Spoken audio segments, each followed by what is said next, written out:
like folding table that he covers in a like a radio thing. He Yeah. covers it in a sheet, and the sheet in the front says Joe Murray Media, and then he has an awning behind him. Did he have professionally made the table cover? Yeah. Yeah. Okay. And Yeah, and then because I went yesterday to my son was in Dedham. What he'll do is he'll go with his friend. His friend's very smart, and he's like a math kind of guy. He'll be a good businessman. My son is getting kind of savvy with the cards, but I would be too if I had someone bankrolling me and I never had to pay him back.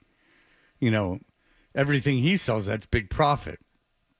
But, you know, everything he sells, I'll ask him for money and he'll bitch about it, but he'll hand me money. And I'll be like, this is like 10% of what you should be giving me. But okay. it's like someone makes a lot of money in real estate. Yeah, if you were given like millions of dollars early on in a boom market, it's like, yeah, I'm a real estate genius. Like, well, no, you just bought real estate, which is generally a good thing to do. And if you bought it, if someone gave you the money to buy it, then yeah, it's impossible not to make money. Yeah, well, I mean, yeah, if you go into commercial real estate, you have to learn how to, you know, skip over pay off government or work with the government certainly and get them to give you breaks and all those things. I don't imagine it's just as simple as buying and selling property, but nonetheless, there they are. But I did go there yesterday. I went to Dedham, and my son and his friend had a table because I dropped them off lunch, and I had a 21 graded 1950s or 1960s cards, early 60s, late 50s. And I sold them all as a bundle to a guy. And then once that was done, I started walking around, and I didn't know what was going on. But it's a lot of kids negotiating with adults, and a lot of adults that own flea markets or own flea markets that go to flea markets. I guess it's like a side business for them. But it's what they do is they buy cards, and then and this is going to sound obvious, but it's kind of not. They buy cards and then they just sell them for like a profit. So they make kind of like it's like a steady business. Like they'll make, you know, they'll get like a 5% return on the cards that they buy for the most part. And they're willing to buy a lot of them. They buy kids out of their whole collections, and then they kind of just turn around and sell them for a profit. It's not even that they hold on to them, wait for a player to do well or something like that. They just, you know, it's kind of boring. They flip them. They don't rip packs and then find a J.J. McCarthy and sell it. But there is stuff about those baseball cards that I find fascinating. Like, I have a card that's got memorabilia on it from Joe DiMaggio, Reggie Jackson, Yogi Berra, Derek Jeter, and then like Jabba Chamberlain, some Asian pitcher, I can't remember who he was, and a couple other current Yankees of the day, and then another Hall of Famer, Mariano Rivera. And you would think that would be, and it's numbered out of 25, and you would think that would be way cooler to have than some signed J.J. McCarthy card for a kid who very well might not be anything. But the people want the J.J. McCarthy card, that card that I have with all the Yankee stuff, and it's the Yankees. That card gets sold for like $200. A piece of Joe DiMaggio's uniform, wow, it's very small. That just seems like a cooler thing to have. And my son pulled the card because on Thursday I went to the card shop to use what I had promised, part of my profits from J.J. McCarthy, to go buy more cards. And so same Panini, same thing. I had J.J. McCarthy card. This was a numbered card signed by Rome Odunze and Michael Penix. Penix and McCarthy are the two guys that have signed for this company, the two quarterbacks. Odunze and Penix obviously both played at Washington. You would think the signed card with the two of them would be worth more than the J.J. McCarthy signed card. But no, it's worth like not even 10% of what the J.J. McCarthy card is worth. I don't understand. Weird.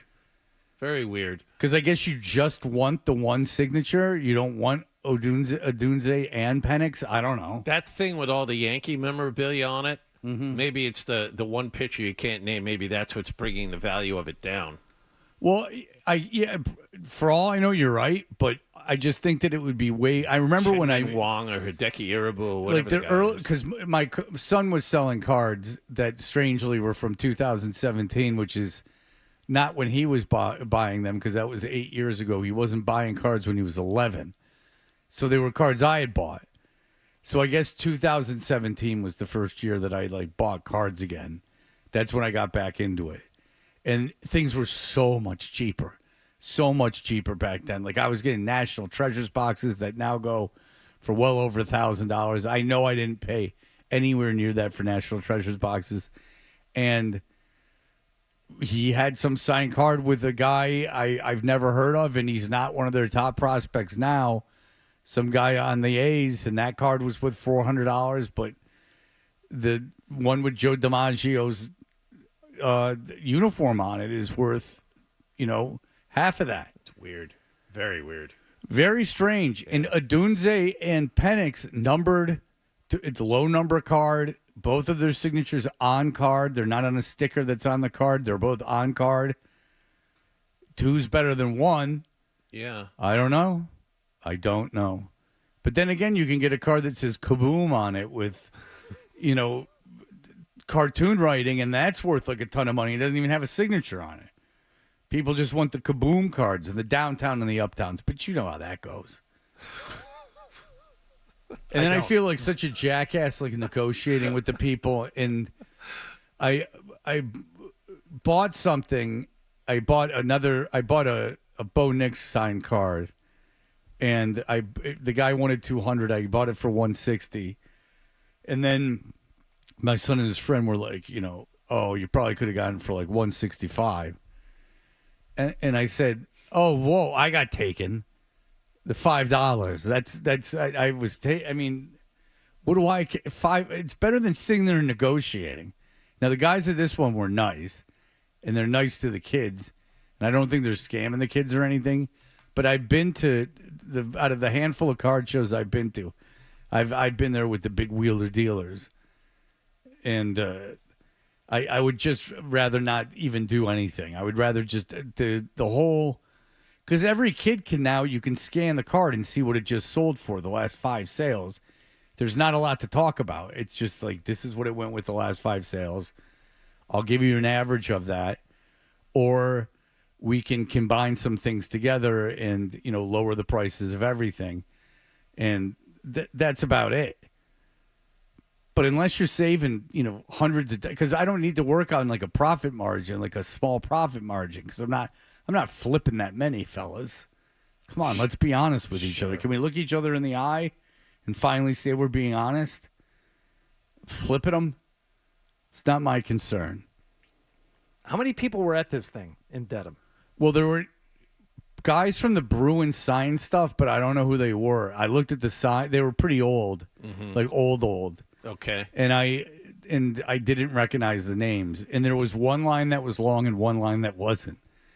And so I felt bad, and they were sitting at a table together, and the guy in the line that wasn't long, I felt kind of bad for the guy because it was obvious no one cared about him. But there was probably about 100 people in that line holding stuff for those guys to sign. Wow. And then in the card show, and this was at a Holiday Inn in Dedham. Jerry Cheevers and Ken Hodge. All right, I didn't see Cheevers. Oh, yeah. I didn't see that name. Yeah. I don't know who Ken Hodge is. That's the name I saw. Forward, he's 1970s Bruins. Oh, yeah. No, I don't have any idea who that is. And former Patriots kicker John Smith. Okay. Hodge and Smith is where I saw the signing happening. Because Jerry Cheevers, I obviously know, and I know the mask, and I know all that stuff. Like, I know who Jerry Cheevers is. Yeah. The other two guys, I have no idea who they are. And then in the main room, where at the Holiday Inn, Dedham, which is, they had a Miss Maine thing there, I'm sure. Oh, yeah. Like when it was Miss Maine on the road. Yeah. I'm sure they had something there. But I would say there was 300 people in there. Wow. Yeah. 300 people, probably about 40 tables. Yeah. Huh. Did you make a day of it? Head on over to Legacy Place afterward? No, but my son certainly made a day of it. He got up and they left at 8 o'clock in the morning, and they got back at like 2:45. And the day before, when he was in Woburn, that was a long one. He got up at like 8 o'clock in the morning, and he didn't get back until like 5 o'clock at night. Huh. You know, but he sells drugs there at those things too. Yeah. What is the drug of choice for the people attending card conventions? Oh, whatever the beautiful people are having, Tusi. They love Tusi. Real designer stuff. It's the designer stuff, and it depends on the day. It could be something this weekend. By next weekend, it could be something different. Yeah, there's always a market for pharmaceutical grade cocaine, which was, it was like Coca-Cola over there. People were That's just why all the the dentists show up at those card shows because they can move their pharmaceutical grade coke. Dentists? They used to have it Oh, really? way back in the day. Yeah, as a numbing agent. Oh, they would put that. They use that instead of Novocaine. I think so. If I go back in time, if the time travel ever becomes a thing, go back to the '60s and go to the dentist. Just poke around the dentist's office.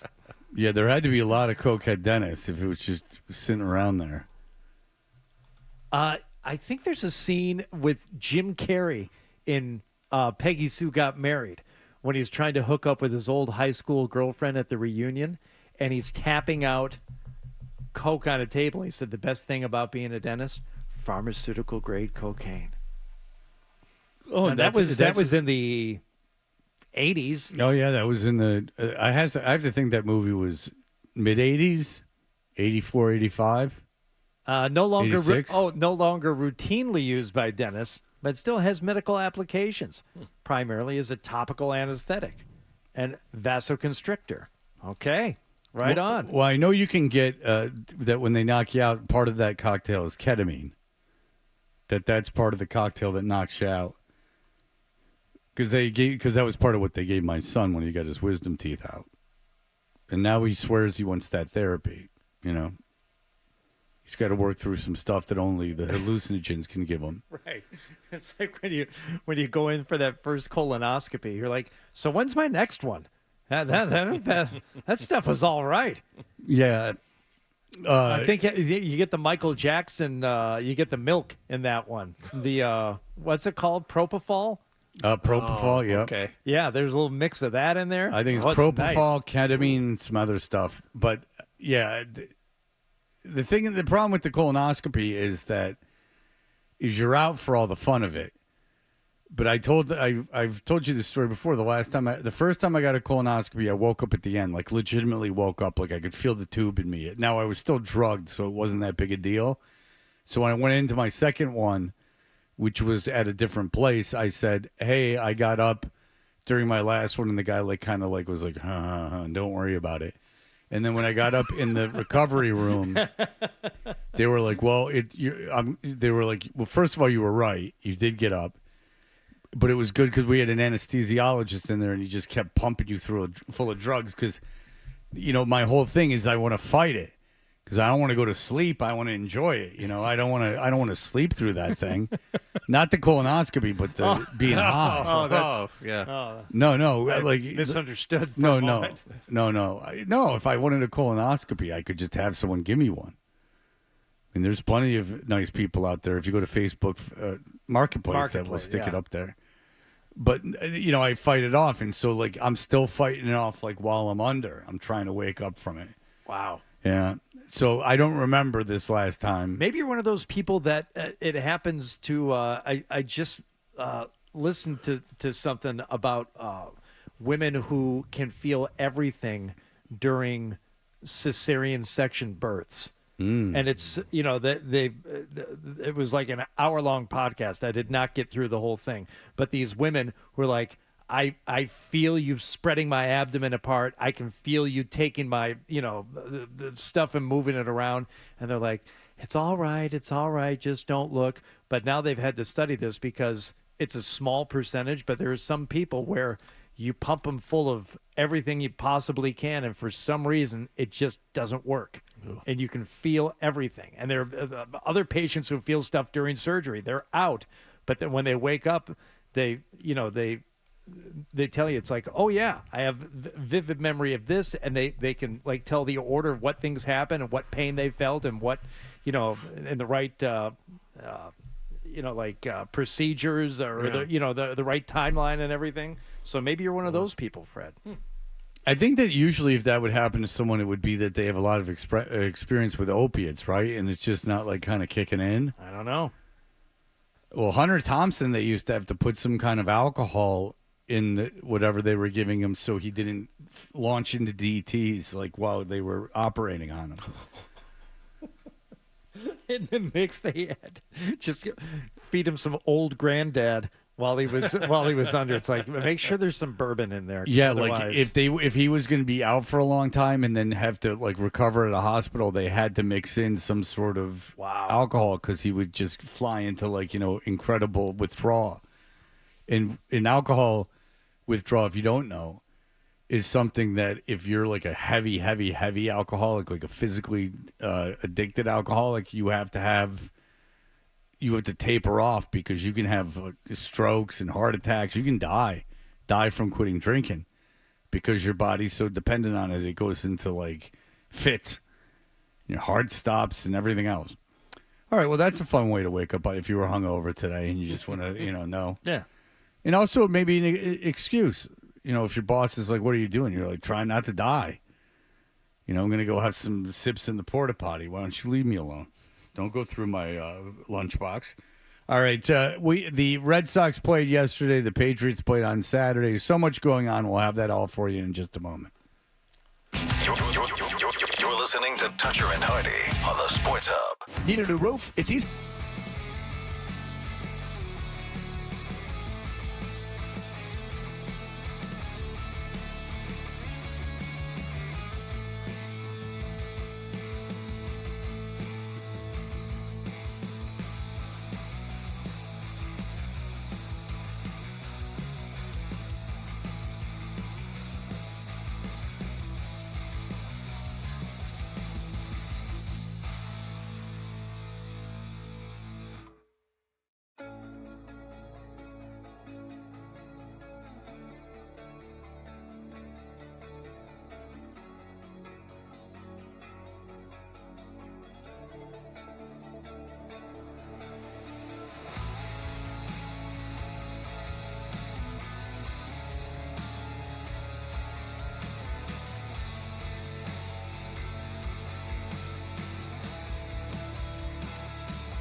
What a golden ticket I've gotten.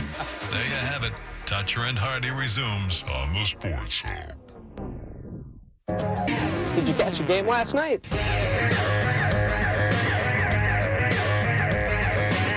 Hey, we're Toucher and Hardy, brought to you by Leonard Hair Transplant Associates, where your hair doesn't have to be a game of what happens. So change your lettuce and change your life with Dr. Matthew Lepresti at 1-800-GET-HAIR. Hardy, what's going on? All right, Red Sox wrapping up a 3-game set with the Marlins, going for the sweep yesterday. I was there on Saturday. Whoa, come on. Yeah. Out at the grand old game there at Fenway? Yeah, I seen the local 9 smack it around a little bit. Well, Nice. all right. You were really treated to a run fest. What was it? 7-5? 7-5 with a win on comeback in the Saturday? 9th. It Yeah. was 7-1 when I left. Oh. Yeah. Did you stay for the whole game? No, I said it was 7-1 when I left. Oh, It I'm ended at sorry. 7-5, yes. Oh. I was at the Durham Bulls game on Friday night. They still have that ball out in right field. They do, and they did us the great honor of lighting that thing up in the 7th, because otherwise it would not have been lit during the game. I see. It's I think it's a home run bowl. I believe so. Where it snorts and the red eyes come on and all that stuff. What I saw, yeah. Yeah, you should have seen the look on my mother's face when I told her. I said, we're leaving after the 7th. And she said, why? We got these tickets. I said, I don't stay for the whole game. She's like, what do you mean? I said, what do you mean? What do I mean? I do not stay for the whole concert. I do not stay for the whole game. It's kind of it's my thing. I do not stay. That was almost like Dr. Seuss. It's very close. Yeah. The last full game, maybe the only full game that I've stayed for in the last, other the ones that I was working, was that Lions Commanders game, because how could you leave that thing early? Yeah. I mean, that was fantastic. Right down to the Beautiful. wire. Right Great down stuff. Right down to the Yeah. wire. All right, so going for the sweep yesterday, and a home run for the Red Sox that should not have been a home run. Swinging a high fly ball right field, driving back Myers. Back all the way to the bullpen. And trying to make the catch. And the ball goes over the fence. The ball is gone. How about that? That winds up a 2-run homer. Obi, that was in his glove. It was. He had that robbed. Yes, it was in the glove of the Marlins outfielder, but lost it as he went over the wall there, separating the field from the bullpen, I guess. Yeah. He And- crashed into the bullpen wall, and he was juggling the ball at the time. And Right. Yeah. It was fun. And Will Abreu is rounding first, and he's kind of watching. He's watching. He's like, huh? Is this? Do I And then, keep oh, boy, there you go. Ding, dong, ding. That's right. Still counts. Yeah. Hey, no pictures on the scorecard. You know what I'm saying? Homer's a homer. That's right. That's right. So things looking good, especially with Garrett Crochet on the mound for the Red Sox yesterday. Here comes the crowd. Crochet with a 3-2. And a ground ball up the middle. Stopped by Cedon, and he got it. 7 strong out of Garrett Crochet, allowing 3 hits, 1 run, struck out 8. Fantastic. 3-1 after 7 innings. What could possibly go wrong? I did not see the end of the game. Did Aroldis Chapman come in at some point, John? No, he What? did not What? come in. The manager said he was not going to pitch Okay. before the game because that would have been 3 days in a row. Oh. And that comeback was very important here on Saturday because Chapman had to come in and close the game. They almost blew a 7-2 lead in the 9th inning. It was 7-5, so Chapman had to come in and throw 3 pitches and get the last out. So because yesterday would have been his 3rd straight day, Cora didn't want to pitch him. Oh, well. Jackass. So instead, we got Garrett Whitlock, who I believe allowed the RBI single to make it 3-2. Correct? And then That one hit well out to right center field. Rafaela on the move. Back to the track. At the wall. And it's gone. Oh, he's back to the tie track. the game. Get him some help. Those doggies are going to get put down. I believe we have Mr. Weissert to thank for that one. 2 earned runs in, what did he last? An out? 1/3 of an inning. Yes. Got 1 out, gave up 2 runs.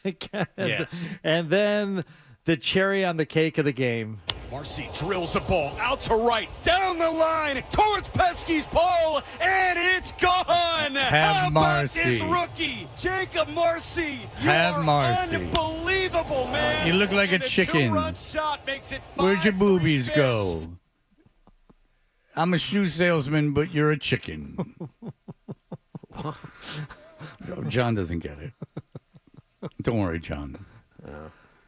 That's on you. That's okay. Red Sox lose 5-3 as the cobbled together bullpen without Aroldis Chapman cannot hold the 3-1 lead. 5-3 the final. So First run Steven Matz has given up since getting here. that's a shame. That home run. Yeah. Yeah, not overly important. I mean, Matt's didn't cost him the game. No. No. It was No, it was Yeah. Weissert that struggled. Yeah. already Yes. pretty much done. So, all right, Red Sox take on Baltimore tonight. They are tied with Seattle, who lost again last night. Both teams are only a half a game ahead of the Yankees, and the Red Sox play the Yankees Thursday, Friday, Saturday, Sunday at the stadium. All of a sudden, an interesting and important 4-game series coming up. Also out west, we were talking about this last week. The interesting top of the West between the Padres and the Dodgers, and Dodgers ended up courtesy of Mookie Betts getting the I think it was a walk-off home run in the 10th last night for the Dodgers and Padres. So the surging Padres falling back. I believe they are 2 games back now. That's of the correct. Dodgers. Yep. So we'll. Milwaukee Maybe not as interesting as we thought it was going to be out there. finally lost yesterday. Yeah, 14, Finally. After 14 straight, it had been years. I think the last team to go that many was, 21, when there was a 17-game streak. Milwaukee 78-45, and I couldn't tell you who their ace is.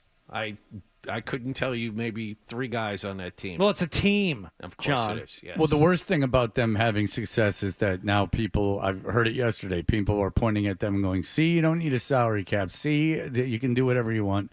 Yeah, Milwaukee's going to be good forever. This is going to be very sustainable for them.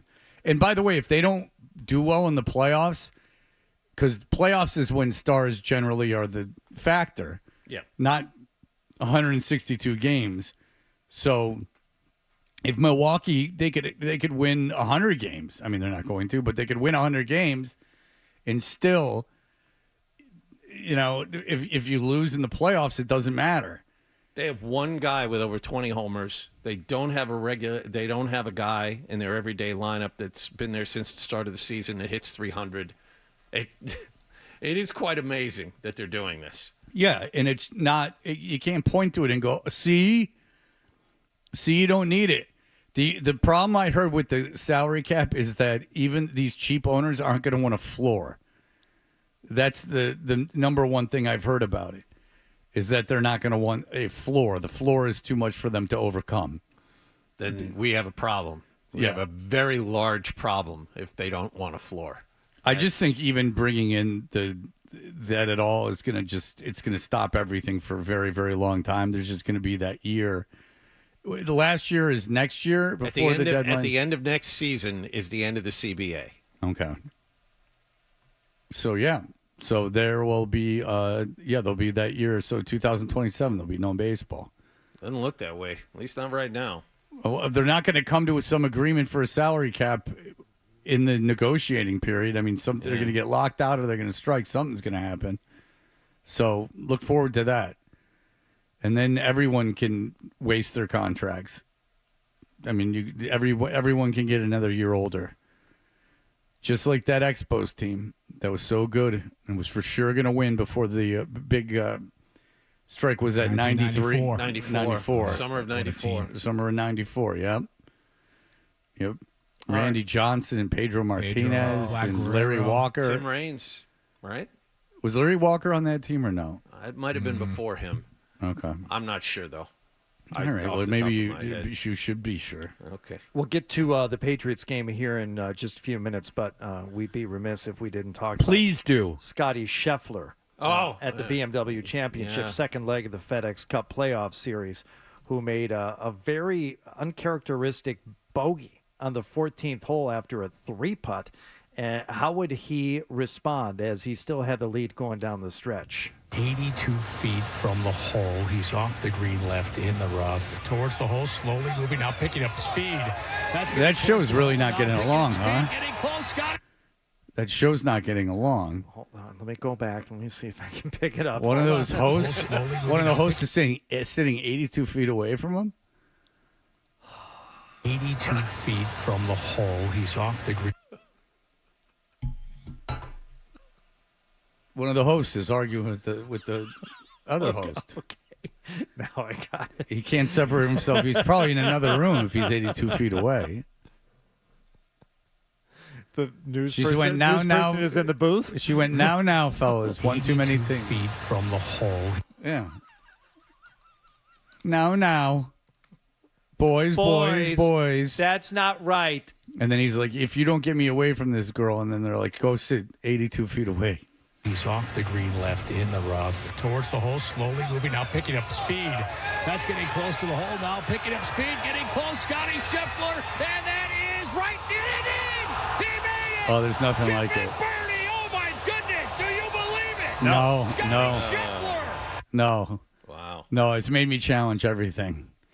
Question all my beliefs. Yeah, I mean, boy, universe. Hello, thank you. Is anyone not on the same page now? Owings Mills, Maryland had never seen anything like it there at the Caves Valley Golf Club as Scotty Scheffler makes birdie on 17 and goes on to win the BMW Championship, 2 strokes better than Robert McIntyre. Yeah, poor McIntyre. Oh, he'll be okay, Fred. Don't you worry about Bobby Mack. Yeah, I know he's Something called Maverick McNeely finished third. McIntyre's been living in his brother's shadow for long enough. I mean, if you want to hear someone who didn't like, who feels like they don't have the right stuff, my God. Yes. So that leads us into the finale, which would be at East Lake next week. Yeah, Very exciting. yep. East Lake. Now that's the FedEx Cup. Yep. So they're back at the East Lake was where it used to be, and now they're back, or what? As far as I know, it's always been there. But that's not the Deutsche Bank anymore. Deutsche Bank used to be one of, I think they used to have 4. I remember 4. Yeah. That was one of 4, and then they took it out. They didn't replace it. No, it went. They said they were going to do an Cheap every other instant. year thing. No, what the PGA Tour decided wisely was we can't compete with any kind of football anymore. And they used to have the Deutsche Bank over Labor Day weekend, and then there were a couple more tournaments before the end of it. So they were finishing up after the NFL had already started. They don't even mess with Labor Day anymore because all these guys would be coming off the course, and you would go down there, Fred. Troop and I would be sent down there, or me and Ryan Johnston, and trying to do interviews with guys coming off the course. And the only thing I would say at least half of them wanted to know was, what did Alabama do today? What did Georgia do today? What did Texas do today? They were more concerned about their college football teams and how they played in their first weekend. So the PGA Tour said, all right, we're shifting the entire schedule. FedEx Cup will wrap up before Labor Day, and to make that work, they moved the PGA Championship, which was always in August, to May. So now that's why we have the 4 majors that are done by the middle of July. Would Troop go, look at who I'm following on Twitter. Guys who just finished. Did you finally tell him, or did someone else tell him? I never said anything. You never said anything. You just let him do it. None of my business. Okay. What? They can't know. see who you follow. I don't know. I didn't look. I don't know. I don't know if any of it's true. I don't remember. I can't recall. This lady's got herself quite in a pickle. There seems to be a lot. That's got to be more than a few guys. Yeah, Troop. From what we saw, wasn't just following like nudes. He was following like completed acts. I think what happened in the early days of Twitter, when you would get a bunch of it was the old spam Wild West. following you, he thought it was like a Facebook thing, and the kind thing to do would be to follow back, and he just followed back everybody who followed him. Right, That's because what it was. Like I just know my friend Ed from middle school. Now that he's an adult, his whole thing was it wasn't even a picture of him as it was him showing that he could still finish. I could see how Troop would think that were people that he knew. Oh yeah, I probably know him. You don't click on the profile. Someone started follow you. Follow back. I used to sure. do the Oiler games. Follow back. Sure. And Houston Arrows as well. Yeah, the Houston Arrows. Yeah, Follow they back, used to sure. call their shots. As many as there were. Yeah.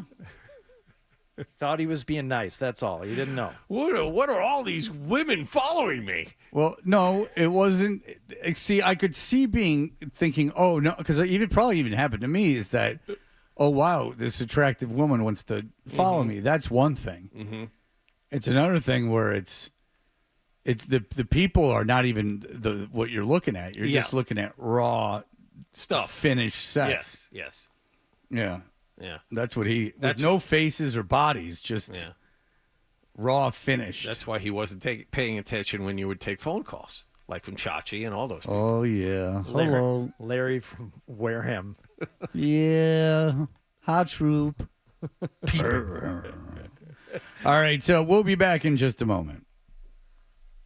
Essential Sports Hub headline presented by Celsius Energy Drinks. Miami got 3 in the 9th. They beat the Red Sox 5-3 at Fenway Park. Sox still take 2 out of 3. Dustin May starts at Fenway Park tonight against Baltimore. Sox also have a new first baseman. ESPN reported overnight they're finalizing a contract with former Texas and Washington first baseman Nathaniel Lowe.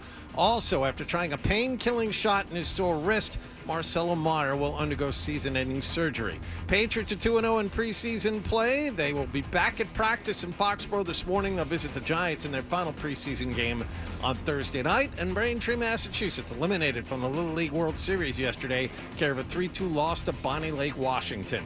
Sports Hub headlines are brought to you by Dr. Matthew Lowe Presti and Leonard Hair Transplant Associates. The Hair Doctor of Hardy, Tom Karen, and Tommy Curran. Call 1-800-GET-HAIR for your free consultation. I'm John Wallach on Boston's Home for Sports, 98.5 The Sports Hub. Your next update at 7 o'clock. Toucher and Hardy, 98.5 The Sports Hub. Visit the 99 restaurant Monday through Wednesday for their newest big deal meal, the crispy fried twin catch with North Atlantic cod and crispy shrimp. Just $14.99 every Monday through Wednesday. You gotta love the nines. The pros know nobody beats FW Web. With extensive inventory, personalized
Two receivers to the wide side right, a third in motion. Hollins, deep drop by May, throws to the right side, an open receiver, and another high pass deflected and nearly intercepted. It should have been picked off on a throw off the fingertips of Demario Douglas.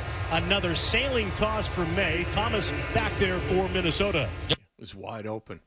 Wide open. Mario Douglas wide open and overshot him. Should have been intercepted. Bob's right. And was explained to me, or one analyst said this is like the Josh McDaniels route play call. This is what you're going to be doing in a Josh McDaniels offense. You're going to look for that type of receiver on that type of route, and he's going to be open, and all you got to do is hit him. And there was a lineman who stuck his hand up just enough, I think, for Drake May to want to throw the ball a little bit higher, and it absolutely should have been a pick. Easily. Yeah. Went right through his hands. Yes. So there was that. There was also this. Hollins motions right, joins Hooper and West over there, wide side of the field. Meanwhile, we've got a stoppage with booty split left. Delay of game, number 10, offense, 5-yard penalty, second down. With a delay of game that will draw the ire of the head coach, Mike Vrabel. Aaron Rodgers-esque. Yeah.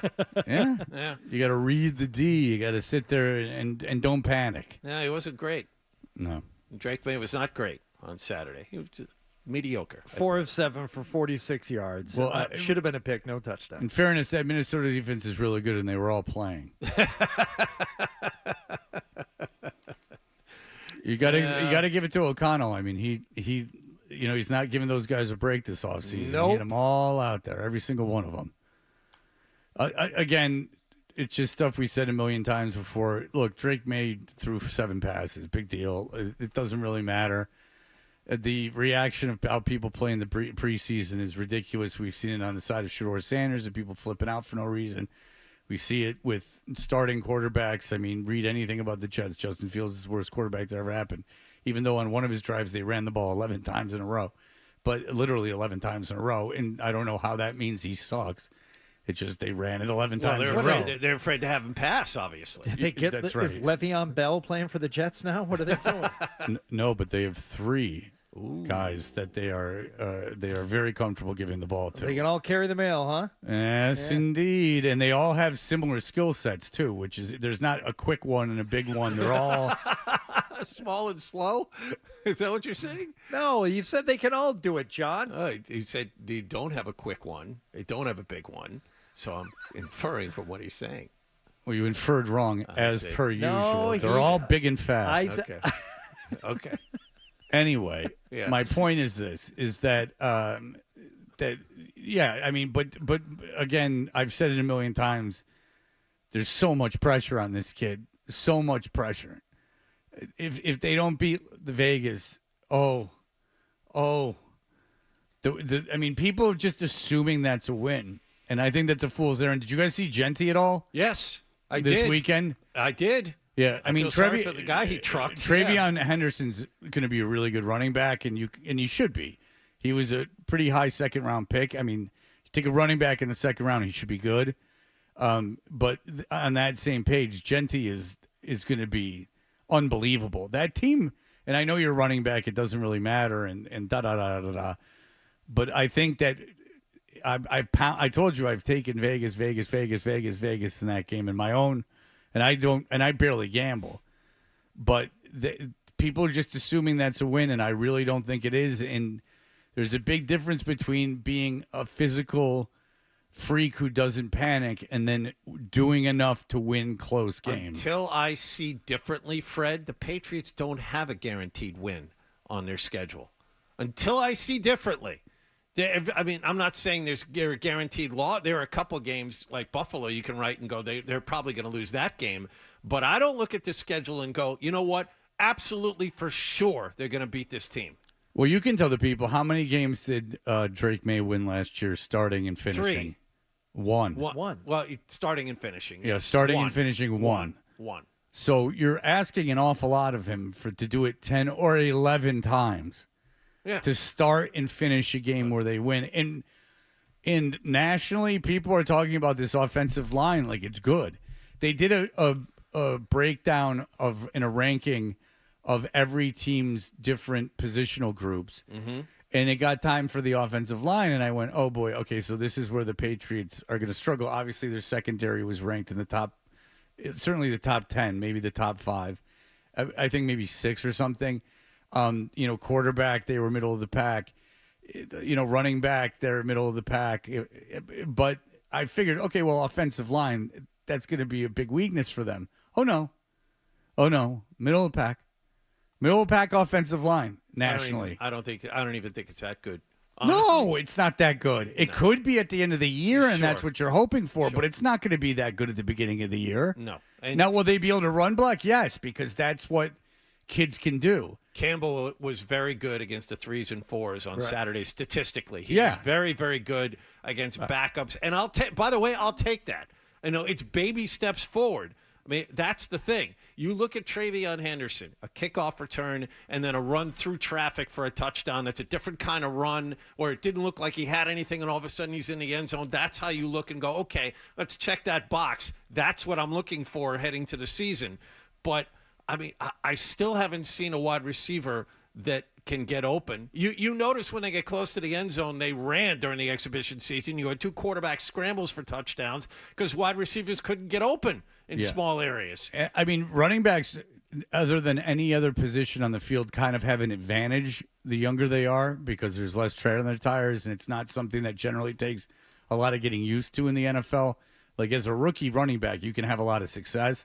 And Henderson will. I just think it's a guarantee he will, should he not get hurt. He'll be good. And that's great, and he should be. And they might cut Ramondre Stevenson, by the way, is the new thing. That there's a chance he doesn't make this team. And I don't know why you would hold the spot for him if you think Henderson can be your every down back. I mean, you already got a third. Because they don't want to run him into the ground. That's the thing. And we had Barth tell us this. Barth is like, he doesn't think that this team has a bell. How long ago, though? A week and a half. I heard Barth on. I heard Barth talking about it yesterday too. It's like, look, they do not want to make the obvious mistake of.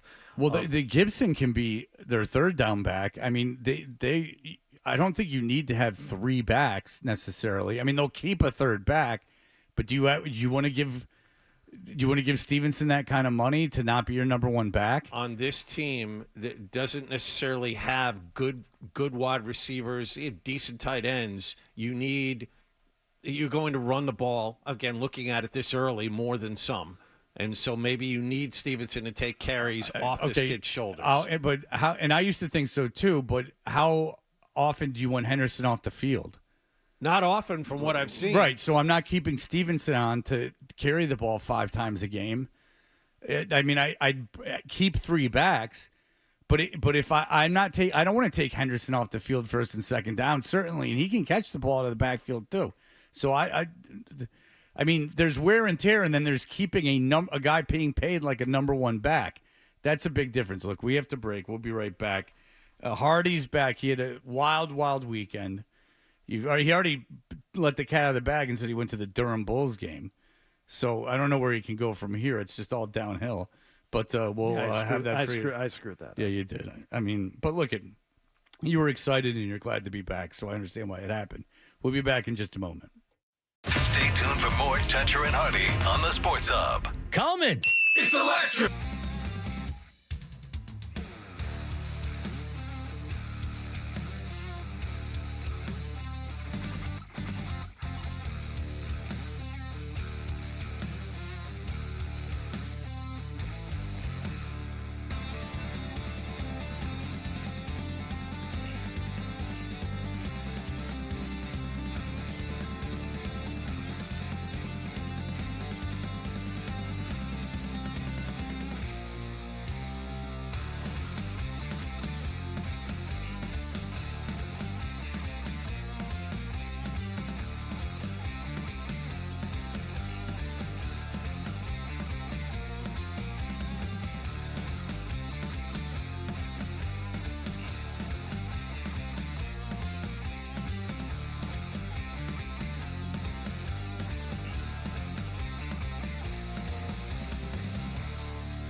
Solo shot to Dane Myers. It sucks. And it sucks to be the person that is responsible for it. Garrett goes out there every game, and it's always a chance to win. And to not be able to pick up, Chappie being down and Garrett pitching a great game sucks. Garrett Crochet allowed 1 run in 7 innings. Steven Matz came on after Weissert allowed that home run and gave up a go-ahead 2-run shot to left-handed hitter Jacob Marcy.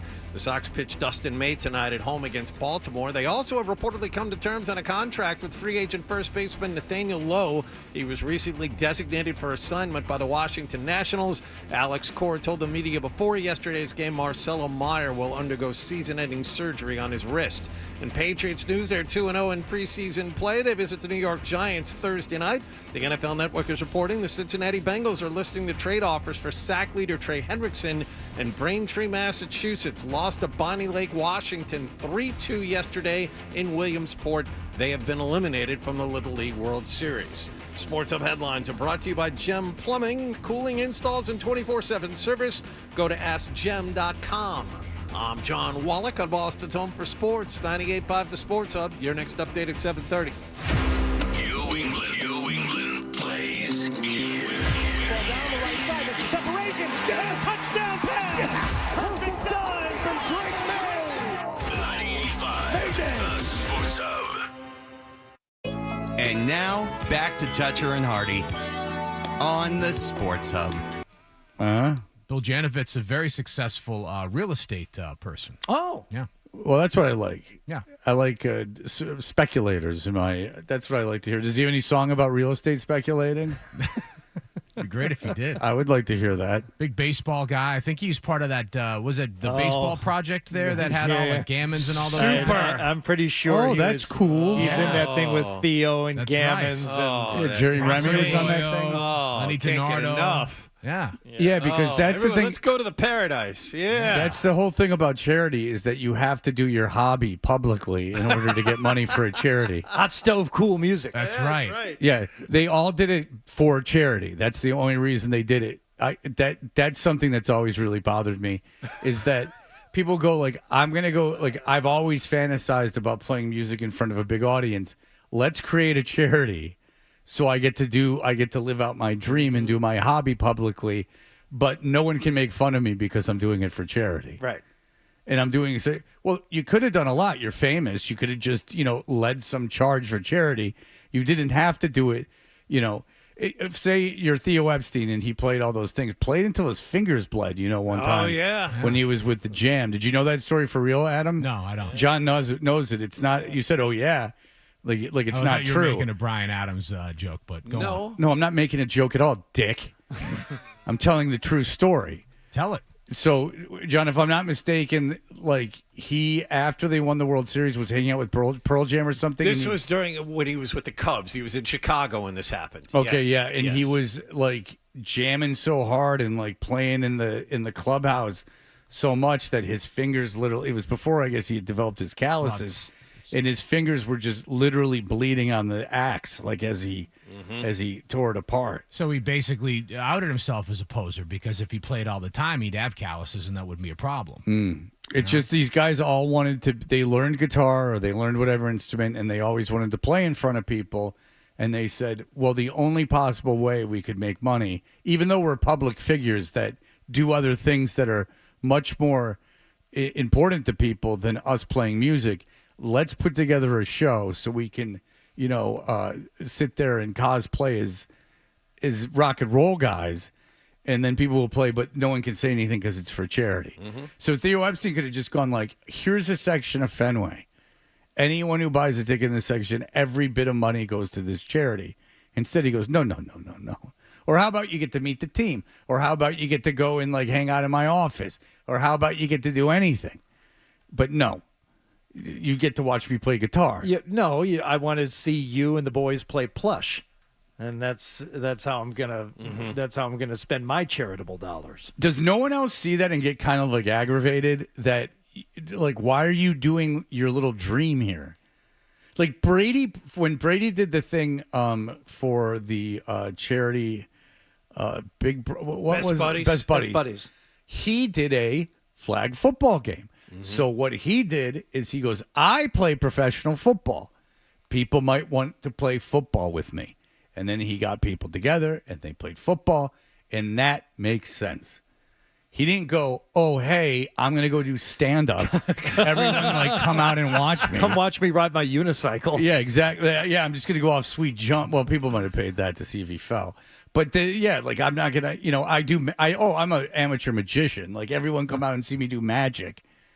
It drove me crazy. That all drives me crazy.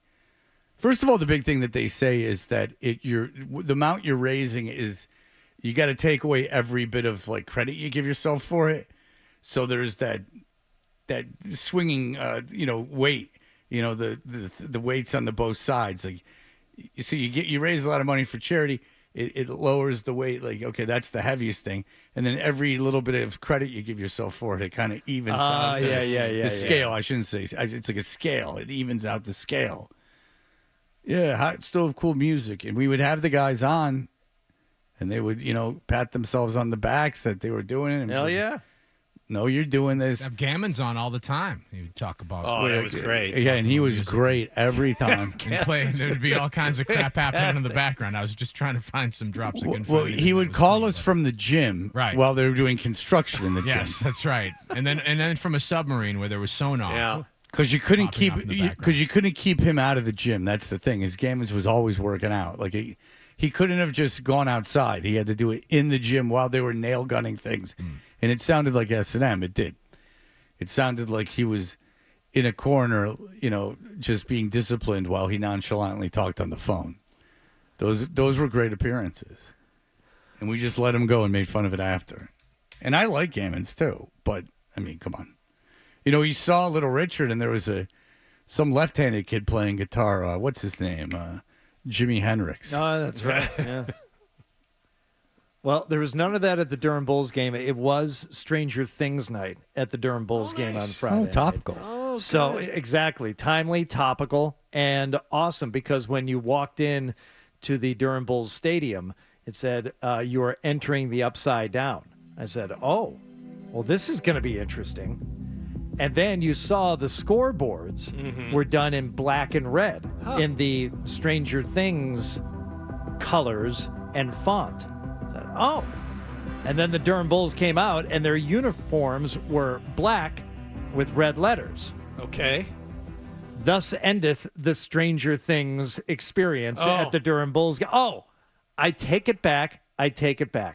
They had a young girl come out and do a countdown before the start of the game. But instead, she counted up because we're in the Upside Down. I see. So she counted from 1 to 10. Yes. I see. And finally, at some point during the game, instead of doing a T-shirt toss, which they did also, they did an Eggo toss. Oh. And they stood on top of the dugout roofs and threw frozen Eggos into the crowd. And I bet you the crowd, and I'm not being sarcastic, dove and fought for them. Yeah. Because anything for free that's thrown into a crowd automatically becomes the most important thing in the history of the world. Yes. I told you there was these tech bros or whatever in front of us at a Celtics game, and they released the T-shirts from the ceiling, parachutes. Oh, the parachute ones. Those are awesome. Yeah. And also you got to be skilled to catch it. Yeah. I mean, it's coming at you pretty fast. And one of the guys grabbed it. He had a duster on or something. And he took the shirt and he was showing it to all his friends. And I think I might have been with my son, and we both started verbally making fun of him. And then he took the shirt and he put it in his duster, to take home. Yeah. Instead of handing it, I don't know, to some kid that might even get a kick out of it. They're probably giving away the highest quality T-shirts and those things. Well, if you want Bach Automotive, all over the back of it, they're generally sponsored. Dan, go ahead. Hey, Freddie, in keeping with this hot stove cool music, can you put a little Bronson Arroyo on the turntable? Okay, so Bronson Arroyo was terrible, and he did all those cover songs and stuff, but his public...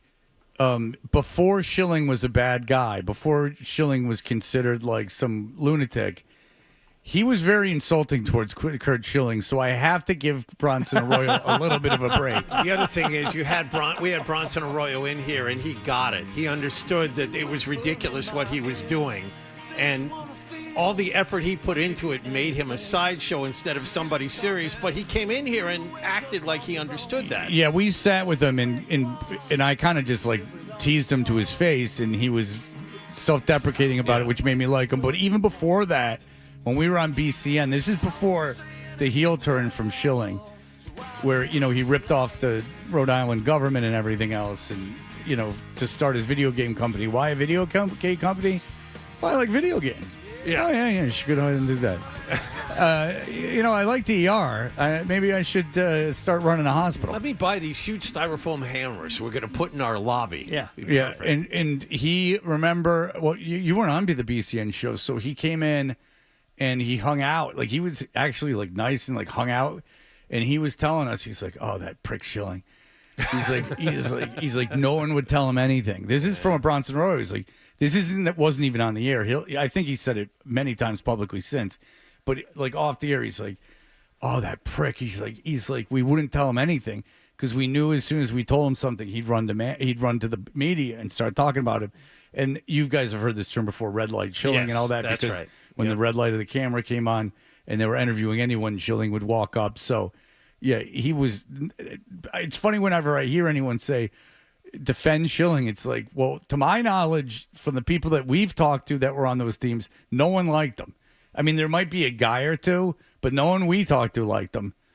And Arroyo really didn't like him. And it's not like Arroyo's some, you know, progressive, you know, hippie. I mean, he's like, that's some hippie. I mean, I don't think it's like even politics. He just hated the guy. Now, Schilling's politics are idiotic. Again, he was the one who, when there was, he lives in Massachusetts, or he did, when there was the hurricanes in Houston, and he saw T.J. Watt had organized a big thing in Houston to give people relief. And, you know, there was tens of millions of dollars in relief going to the people that needed it. Schilling organized some half-assed thing to drive semi-trucks that he borrowed from people down that, to our knowledge, from people that participated in it, were mostly full of old animal supplies. And then, remember, he left that one kid's trailer in, like, Loudon, Tennessee, in East Tennessee, because it didn't make its way down there. How many of them were there? I think there was just a one or two that he drove down. But, yes, he abandoned it in some kind of rest area in Tennessee. Well, tell me if you can argue with this opinion. He sees that there's a hurricane in Houston. He sees people that are getting like a lot of good publicity from it. He goes, you know, I'd like to get that publicity. Say even he wanted to help. He legitimately wanted to help. He's in Massachusetts. John, no need to overthink it. Just first thing off your mind, how would you have helped the people in Houston? You give money. Right. You give money to the big website that J.J. Watt is running. But so you wanted to give money and help. What would you do to help? Not specifically, but where would you go? Red Cross. I mean, there are a lot of ways. Or you would go to Houston and volunteer. Right, like Steve Buscemi after 9/11. Used to be a fireman. Yeah. Went to the firehouse. He goes, do you guys need help? They said, we could use anyone we can. He went to the site. He went to ground zero and did stuff and helped there. You wouldn't go, oh, hey, I'm about as far away as humanly possible to get to. Let's do a drive in Boston and drive the crap down ourselves into a disaster area and haphazardly with no plan just start. First of all, even if you had everything they needed, how the hell were you going to get it to everyone? Yeah. It was just he's so dumb. If you wanted attention, you know the best thing to do? Run to the nearest media outlet and show them this big check. Here's a check for $100,000 or whatever. I'm giving this to J.J. Watt's Foundation. There, you killed two birds with one stone. You're philanthropic. You got your pop for it, and you gave money. Or if you went, I'm a strong, able-bodied guy. I'm going to go down to Houston and see who needs my help. No, you give money and then go and see who needs my help, and that's great. Like, do you need my help? And if they go, yeah, we do. We actually need people to hand out water. We need people to go to these sites and like hand out food, to give like vouchers to kids, like anything they might need. You go, yeah. You don't just half-ass it yourself and drive down trucks to God knows where. And then what, open up the backs and go, here you go? So according to the Boston Magazine article after the fact, he was going to live stream the entire event, and he had a big list that he had posted of things they were going to take down there: Ziploc bags, baby food, formula, diapers, clothes, bathroom essentials, blah, blah, blah, blah, blah. Just before showtime, he needed to track down a trailer, so they got a 16-footer loaded with pet supplies and departed. Told you. It never got to Texas. Yes, the guy who's... According to NBC Boston, the trailer has sat immobile for months in Tennessee. You know how we know that? The guy whose trailer it was called us several times to complain about it in the parking lot of a Home Depot. And he would call Schilling, and Schilling would be like get angry at him for wanting his trailer back. It was at a Home Depot right by where my parents live, maybe like a couple miles from where my parents live, down 75. Yeah, he somewhere just dumped his trailer in Loudon, Tennessee. And then they never gave it back. I think the kid, now this I'm not positive. The kid got it back, but I think he had to threaten to sue. I'm not positive how that all worked out. I remember the same thing. I think he called Schilling and said, look, you give it back or I'm going to sue your ass. And finally he got it back. Yeah, because Schilling's whole thing was like, relax. What are you worried about? Well, I'm worried about my trailer. That's what I do for a living. Like, that's my job. I don't necessarily have a lot of money to survive without it. I really need it back. Well, yeah, I need this to work. Yeah. It is my, and you know, because what he did was he's like, oh, I'm a huge Red Sox fan. Schilling was a hero. You know, this is cool. Like, I get to give. He told us all of this. You know, it makes sense why he gave it to him. But he thought, oh yeah, I'll get it back like soon. Yeah, the truck ran out of gas, or not. I didn't mean literally, but it ran out of steam or broke down or something, and they had to unhitch the trailer because no one's going to take a semi and a trailer in to fix it. So they left the trailer and they just left it there. That was the big plan. And yes, it was filled with pet supplies because they couldn't get anything. They had a whole trailer full of pet supplies. Ugh. The fundraising page for his group had collected $227,000 from donors, including $100,000 from Ernie Bach Jr. Huh. Well, Ernie Bach Jr. got that from playing the blues. All right. Well, very good. Let's do this. Let's take a break. We still can get at your vacation. I'm sorry, Hardy, but... Oh, no, I got to tell you about the Carolina Tiger Rescue. Yeah, okay. That sounds very Gatorland-esque. It's not as much as I wanted it to be, but it was pretty good. All right. Mark Daniels was at everything. He knows all about what's going on with the Patriots. We'll talk to him in just a moment. More Toucher and Hardy next on The Sport.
with a good punt, driven to the near side, handled by Marcus Jones, works around the gunner to the right, and then he carries it left to the 30, 35, 40, beats the punter with a shove out of bounds as White was able to hang in there and get a piece of Marcus Jones to prevent a touchdown return, but a knockout near midfield. A good spark for the Patriots again. Good morning. Appreciate it as always. I'm reading you as I do often, and what was going on with you have an article about the offensive line. What was going on with the offensive line and what you saw in terms of how things may be shifting in terms of personnel? Yeah, I think the big surprise last week is that it looks like rookie guard center Jared Wilson has been demoted. And he was someone, I want to say in like day 5 at camp, surpassed Cole Strange as a team's starting left guard. And everyone was praising him. I think Caden Wallace said this guy is really bleeping good. And that was sort of the thing. It was Jared Wilson's really good. He's a plug-and-play starter. And all of a sudden, last week in Minnesota, day 2 of joint practices, he's not with the starters at the beginning of camp. And the only thing I wondered was if he was healthy because he didn't seem to participate much at all. However, in the preseason game, he participated with the second-team unit. He played left guard with the backups, and then he played center with the backups. And Ben Brown all of a sudden has been the team's starting left guard. And Mike Vrabel even said after the game, they don't know who the starter is at that point. A little late, I would say, in the summer to not know who your starting left guard is. And I'm thinking about it, dating back to OTAs, I think there's been 5 guys in that starting spot. It's been Cole Strange, Caden Wallace, Jared Wilson, now Ben Brown. And also there was a practice of someone named Tyrese Robinson. So that competition that we all thought was over is not over, guys. It could be Ben Brown, sort of a journeyman, started 10 games at center last year. So I'd say it's a little concerning, if they can't figure that out, but it looks like they're trying. Ben Brown, if I remember correctly, you said journeyman. Didn't they pick him up 4 days before game 1 of the season last year off the street or something that? They signed him off the Raiders practice squad. So, and they shoved him in to be the starting center, and he wasn't very good. And now he's your starting left guard over Cole Strange. 2 things. If Ben Brown is your starter at left tackle, is that good? And B, based on what you're seeing, does that mean Cole Strange may not make this team? Yeah, they've been playing Cole Strange also at right guard, but I'm at the point where I think Cole Strange is on the chopping block. I don't even know if you could trade him. I do wonder if the knee injury he suffered a couple of years ago, which was very serious, it sort of hurt him in terms of his development and his play. I think he was known for a fast, athletic, guard, which is why people had him as a day 2 prospect, not necessarily a day 1 like Bill. But I don't think it's necessarily a good thing if Ben Brown's your starting left guard. It just goes to show, at this point in the summer, I mean, what? Season is a couple weeks away, that there's still uncertainty at a pretty important spot. So yeah, I don't think it's great. I thought Ben Brown, he played okay in the preseason, which is I guess what you want to see. I thought he didn't look very good in one-on-ones in Minnesota. He got beat pretty handily in the last day when I saw him going up against the starters. So a little bit of uncertainty there, but I don't know. Would you rather have a guy who started 10 games for you last year or a rookie who's struggling? I guess you go with the guy who started 10 games for you last year. Yeah, and so Cole Strange, we've heard about Duggar. Let's just go to Duggar. Duggar's someone, if they, he's not playing. Right. He's not even second string. I mean, he was, if I'm not mistaken, Mark, there was it Peppers that was out? Who am I thinking of? Peppers that came out, and he wasn't the immediate replacement for him. It was a guy I've never heard of before, so I mean that doesn't mean anything. But it's a guy that I'd never heard of before. Duggar's is an odd man out. I mean that just seems obvious, but he's someone. There's a belief you could get something back for. Is that true? It depends if someone's willing to pay him the money. He has a base salary of almost $10 million. I mean, right now his cap hit, guys, is $15.2 million, which makes him the second highest cap hit on the team.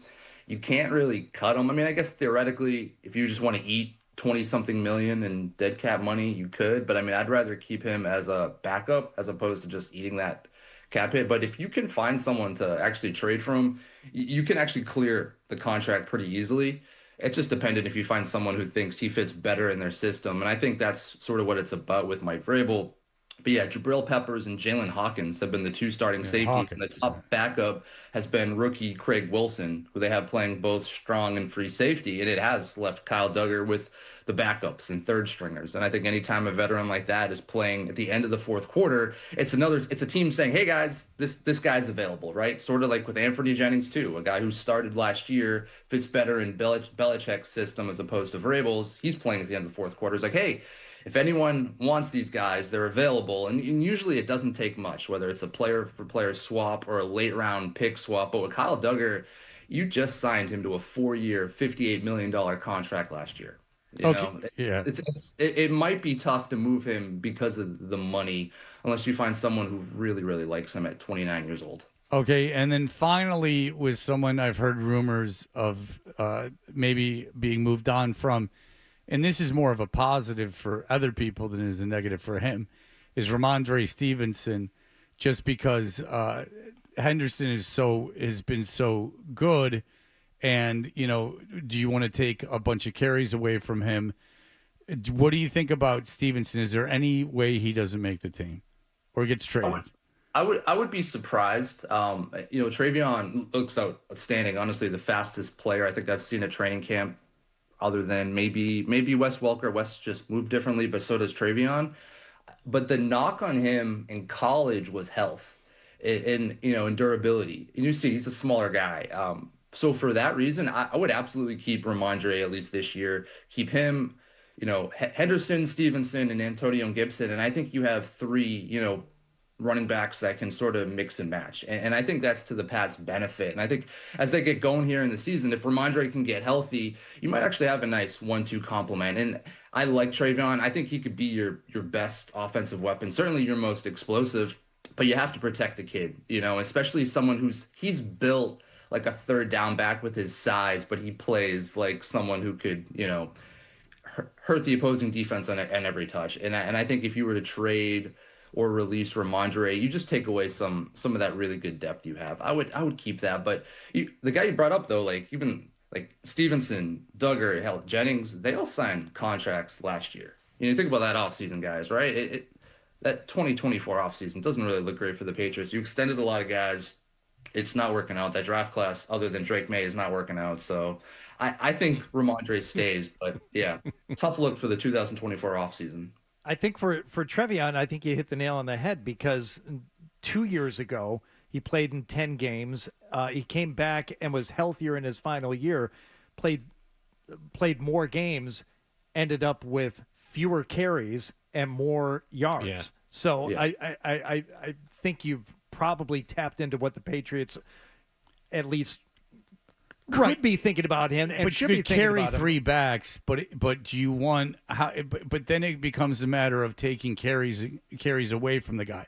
So my point would be this: is that sure he's not you don't want him carrying the ball 250 times this year. I mean, you don't want him going crazy, but you might want him to, if he's your best offensive player, him on the field more often than not. And so you have Gibson that could take some of those carries away. Do you just want to have a guy making that kind of money and having and like splitting carries? I know the Lions do it with Gibbs. And it sucks because it's a tough pill to swallow when he could be carrying the ball, but it's so that he's more effective on the carries he does have, and he's there until the end of the season. Right, but if I want him in on first and second down, if I want him in second and third downs, I mean, I don't know. It gets to be a thing. Could it be like a Lions thing where you have Ramondre Stevenson for one? This is exactly what the Lions do. They'll have Ramondre Stevenson. They'll have what's his face in for Montgomery in for a series, and then Gibbs in for a series. That's the way they played him. Mm-hmm. I mean, but is Stevenson as good as Montgomery? Probably not. So I don't know. How do you think you handle the two? I love the comp because Jahmyr Gibbs was just another guy, like super fast. He can catch the ball. He's also a bit smaller. So what the Lions did last year, like Jahmyr Gibbs ran for 1,400 yards and scored 16 touchdowns. David Montgomery ran for 700 yards and scored 12 touchdowns. I think the Pats would obviously be thrilled with some type of combination there. And I don't think Trayvon's going to come in and run for 1,400 yards. But if you have a similar setup that you have two running backs who are efficient, it's almost like the thunder and lightning combo. I sort of think of like the old school Tampa Bay Bucks. What was it? Was it Mike Allstott and like Warwick Dunn? Warwick Dunn, right? Like it's not going to be quite like that, but like Ramondre is built differently than TreVeyon Henderson, and I think they complement each other. That if they're both healthy, it should help the offense and it should help Drake May more importantly, right? I think they both can catch the ball to the backfield. Ramondre caught almost 70 passes a couple of years ago. I think it's been a little bit disappointing for him, ball security and injuries. But if you're splitting time with TreVeyon at least this year as he goes through his rookie season, that could work. And I like it. And I think they should do it. Just, keep both healthy. And you don't need 4 running backs on the 53. You can do it with 3. And I think that's something that could aid Drake May, too. If you can have a strong run game, it should help your pass game. What's the latest on Kyle Williams, who took a big hit on that hospital ball that Josh Dobbs threw him? And I assume Efton Chisholm has made the team. Yeah, Efton Chisholm, man, what a great story. Broke all of Cooper Kupp's records at Eastern Washington, and considering he's a smaller white slot receiver, I think a lot of people penciled love him. The NFL draft. But he's a guy who honestly has improved. Like he was great OTAs in the spring, and then I started training camp. I was actually kind of disappointed because he was quiet, and come like week 2, he's just.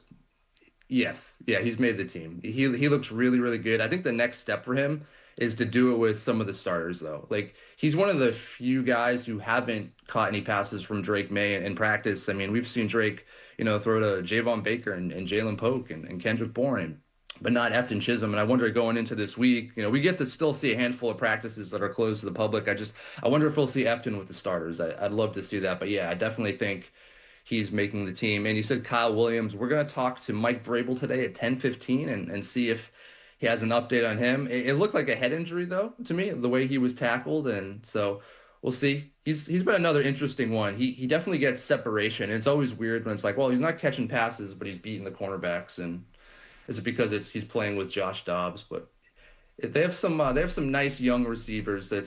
I think it's a positive thing for the Pats to this team for so long has struggled to develop those guys. And it looks like maybe they get a good 3rd-round pick and maybe they found an under-the-radar, undrafted gem. That'd be fun. Yeah. I mean, if you're willing to do it. If you're willing to have fun. You're not going to be a stick in the mud. Don't you want to say Efton Chisholm every Monday morning and sit here and talk about Efton Chisholm the third? Thank you. Yes. The third. I. Got to root for him. I say effing, and then you know what I said at the back of that? I put a J in. All right. All right. Now we're having fun. Yeah, we're done. We're cooking, Mark. We're cooking. Let him cook. Let me cook, Mark. Get out of the way. I'm doing chip. All right. Mark Daniels, Mass Live. Great stuff up there, Mark. And looking forward to the season starting. Thank you so much for the time. All right, guys. Thank you. I appreciate it. There you go. He didn't like that. Well. He didn't laugh hard enough. He didn't like you disrespecting the contributions of Efton Chisholm. Effing, and then you know what you said. Yeah. One follows the other. Yeah. Oh. Yeah, you tagged it. Go. You tagged it. All right, we'll be back in just a moment. Essential Sports Hub headline presented by Celsius Energy Drinks. Red Sox blew a 3-1 eighth-inning lead. They lost to Miami 5-3 at Fenway Park. Steven Matz, the 2-run homer he gave up to Jacob Marcy, that snapped the 3-3 tie. Red Sox will host Baltimore tonight. In other Sox news, ESPN is reporting they are finalizing a contract with free agent first baseman Nathaniel Lowe. Also, the Sox announced yesterday Marcelo Meyer needs season-ending surgery on his wrist, but he should be ready for spring training. And the Patriots will be back at practice this morning in Foxborough. Their 3rd and final preseason game is at MetLife Stadium Thursday night against the New York Giants. Sports Hub headlines are brought to you by Dr. Matthew Lopresti and Leonard Hair Transplant Associates, the hair doctor of Hardy, Tom Karen, and Tom E. Curran. Call 1-800-GET-HAIR for your free consultation. I'm John Wallach on Boston's Home for Sports, 98.5 The Sports Hub. Your next update at 8 o'clock. More Toucher and Hardy on the way on the Sports Hub. Save up to 40% on back to school with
in North Carolina while he was down there, and we had an opportunity. We'll have an opportunity to hear some of that. They talked to him about the most famous resident now of North Carolina, Darius Rucker. All right, so that's South Carolina. I was going to say, yeah, he's flip-flops and sunshine. I got flip-flops on right now. I feel a little Rucker-esque. Fred, what's up? What's the best thing about wearing flip-flops? But you were there at your mom's house, correct? Yeah. This may be the last time I fly Frontier. I've done it twice now. And scheduling wise, very convenient. Price wise, fantastic. I think I'm all set. I did it once. We did it once as a family. The family wasn't thrilled about it once they found out about the no carry-on policy. But it was just me and my son this time, and I'm like, hey, man, we're going for 3 days. We can both go with a personal item, and that's it. You know, we don't have to pay the extra for the carry-on. I rarely check a bag unless I'm, going someplace a long time or taking golf clubs or something. So he and I both managed to fit everything we needed, me in like a small gym duffel, and he took a backpack. Right? Mm-hmm. Just enough clothes for a few days. That's it.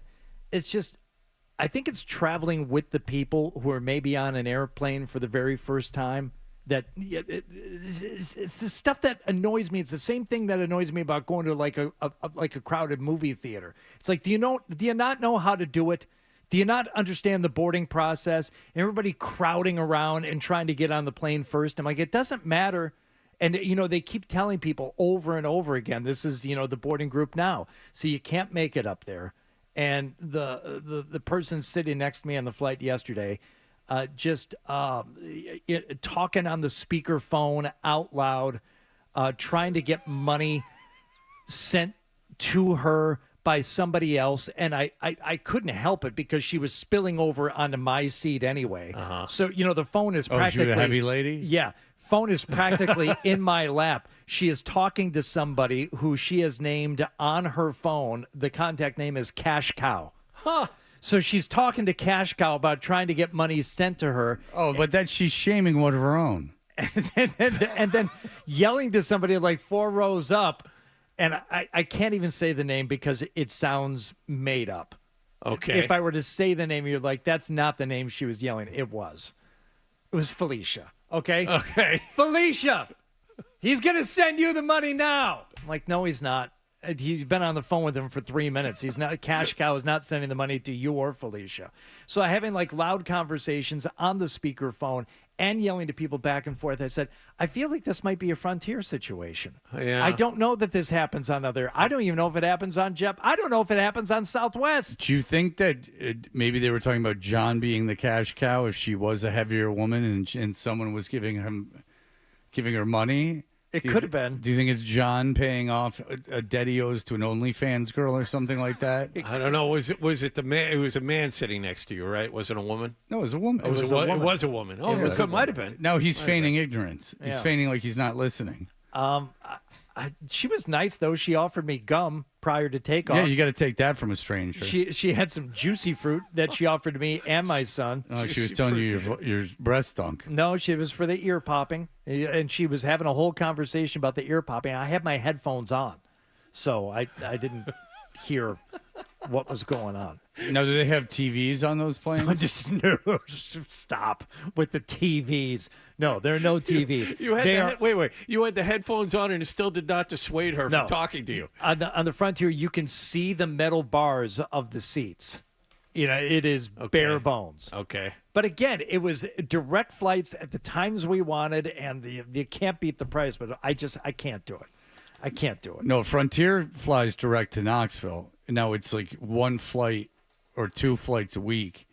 So you're kind of at their mercy, and it's not a good time of flight. But so one time, out of curiosity, I went to the website, and it did look like you were trying to get the Paris Hilton porn tape about 25 years ago.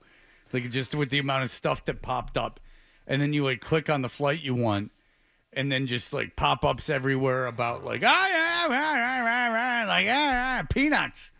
You want peanuts? Yeah. It's like, no, I don't want anything. Yeah, this looks very unprofessional. I don't want to be 30,000 feet in the air on this thing. But you get the people, and again, this doesn't happen on most other carriers. 1 or 2 people will try and rush the aisle to get off the plane first once it lands.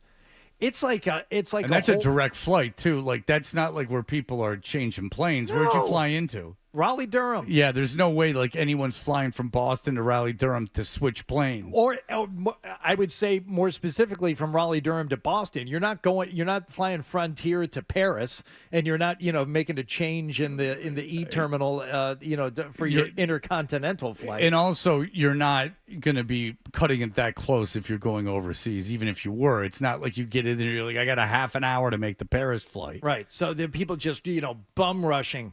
Out of their seats trying to push forward. I'm like, that's not how you do it. You got to wait your turn. You wait your turn. You get off the plane when you get off the plane. It's like a Carnival Cruise situation. It's just, they throwing feces at each other. They're like, it's a whole thing. And it's such a stark contrast to how polite people are in North Carolina, where they're very kind. I think they've been made more kind by the fact that there is open carry law. Now, so anybody could have a gun at any time. Yeah, and as it should be. And I think the concealed carry laws are also quite different down there, so it's easier to do that if you want to. But you can walk around with a gun holstered on your hip just about anywhere. Yeah, and it makes you look like a real cowboy. People are a lot more polite. Yeah, obviously they're scared. They're scared witless from what's going on. All right. Well, Hardy did talk to some of the people of North Carolina about their newest celebrity resident. Yes. And we will have some of that audio for you coming up in just a moment. You're listening to Toucher and Hardy on the Sports Hub. All right. Hardy here. Want to tell you about Next Day Molding and...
with a no decision.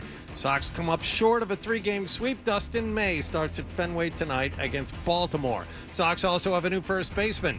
ESPN reported overnight they're finalizing a contract with Nathaniel Lowe. He was recently designated for assignment by the Washington Nationals. Also, after trying a pain-killing shot in his wrist, Marcelo Meyer will undergo season-ending surgery. In Patriots news, they'll visit the New York Giants Thursday night in their third and final preseason game. They'll be back out of practice this morning. And Braintree, Massachusetts was eliminated from the Little League World Series yesterday morning, care of a 3-2 loss to Northwest Region champ Bonnie Lake, Washington. Sports Hub headlines are brought to you by the new burgers at the 99, like the new Bourbon Onion Burger. Their half-pound 100% American Angus beef is sure to please. You gotta love the nines.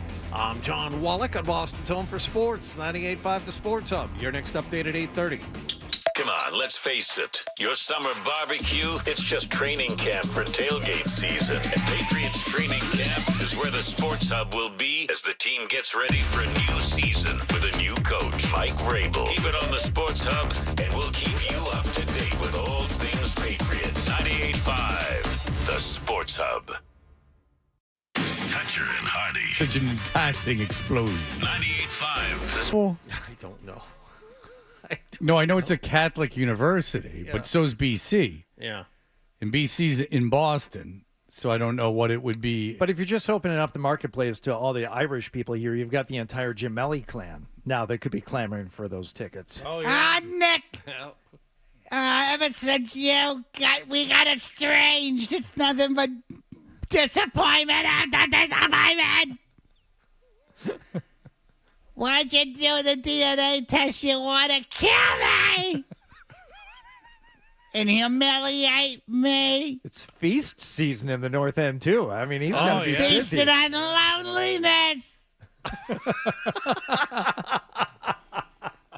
You're And feasting on estrangement? I just listen to Use Your Illusion all over once in a while. Because estranged. All right. And the guy's like the guy who got us the tickets because he's alumni. He moved recently. He moved this weekend, and he's like, I'm coming back from the Notre Dame game. I'm like, hey, I'm selling those tickets, and he's like, why? And I'm like, because it will cover what I paid for every other ticket. Like, Yeah, I mean, smart. Like, there's no way I'm taking less than $500 a ticket to go to that Notre Dame game. And he's like, well, what are you? So what you got to cover that nut? You got to cover the nut for the ticket? No, I mean, I'm not going to die. SMU at home, too, which should be a decent team. All right, anyway. All right.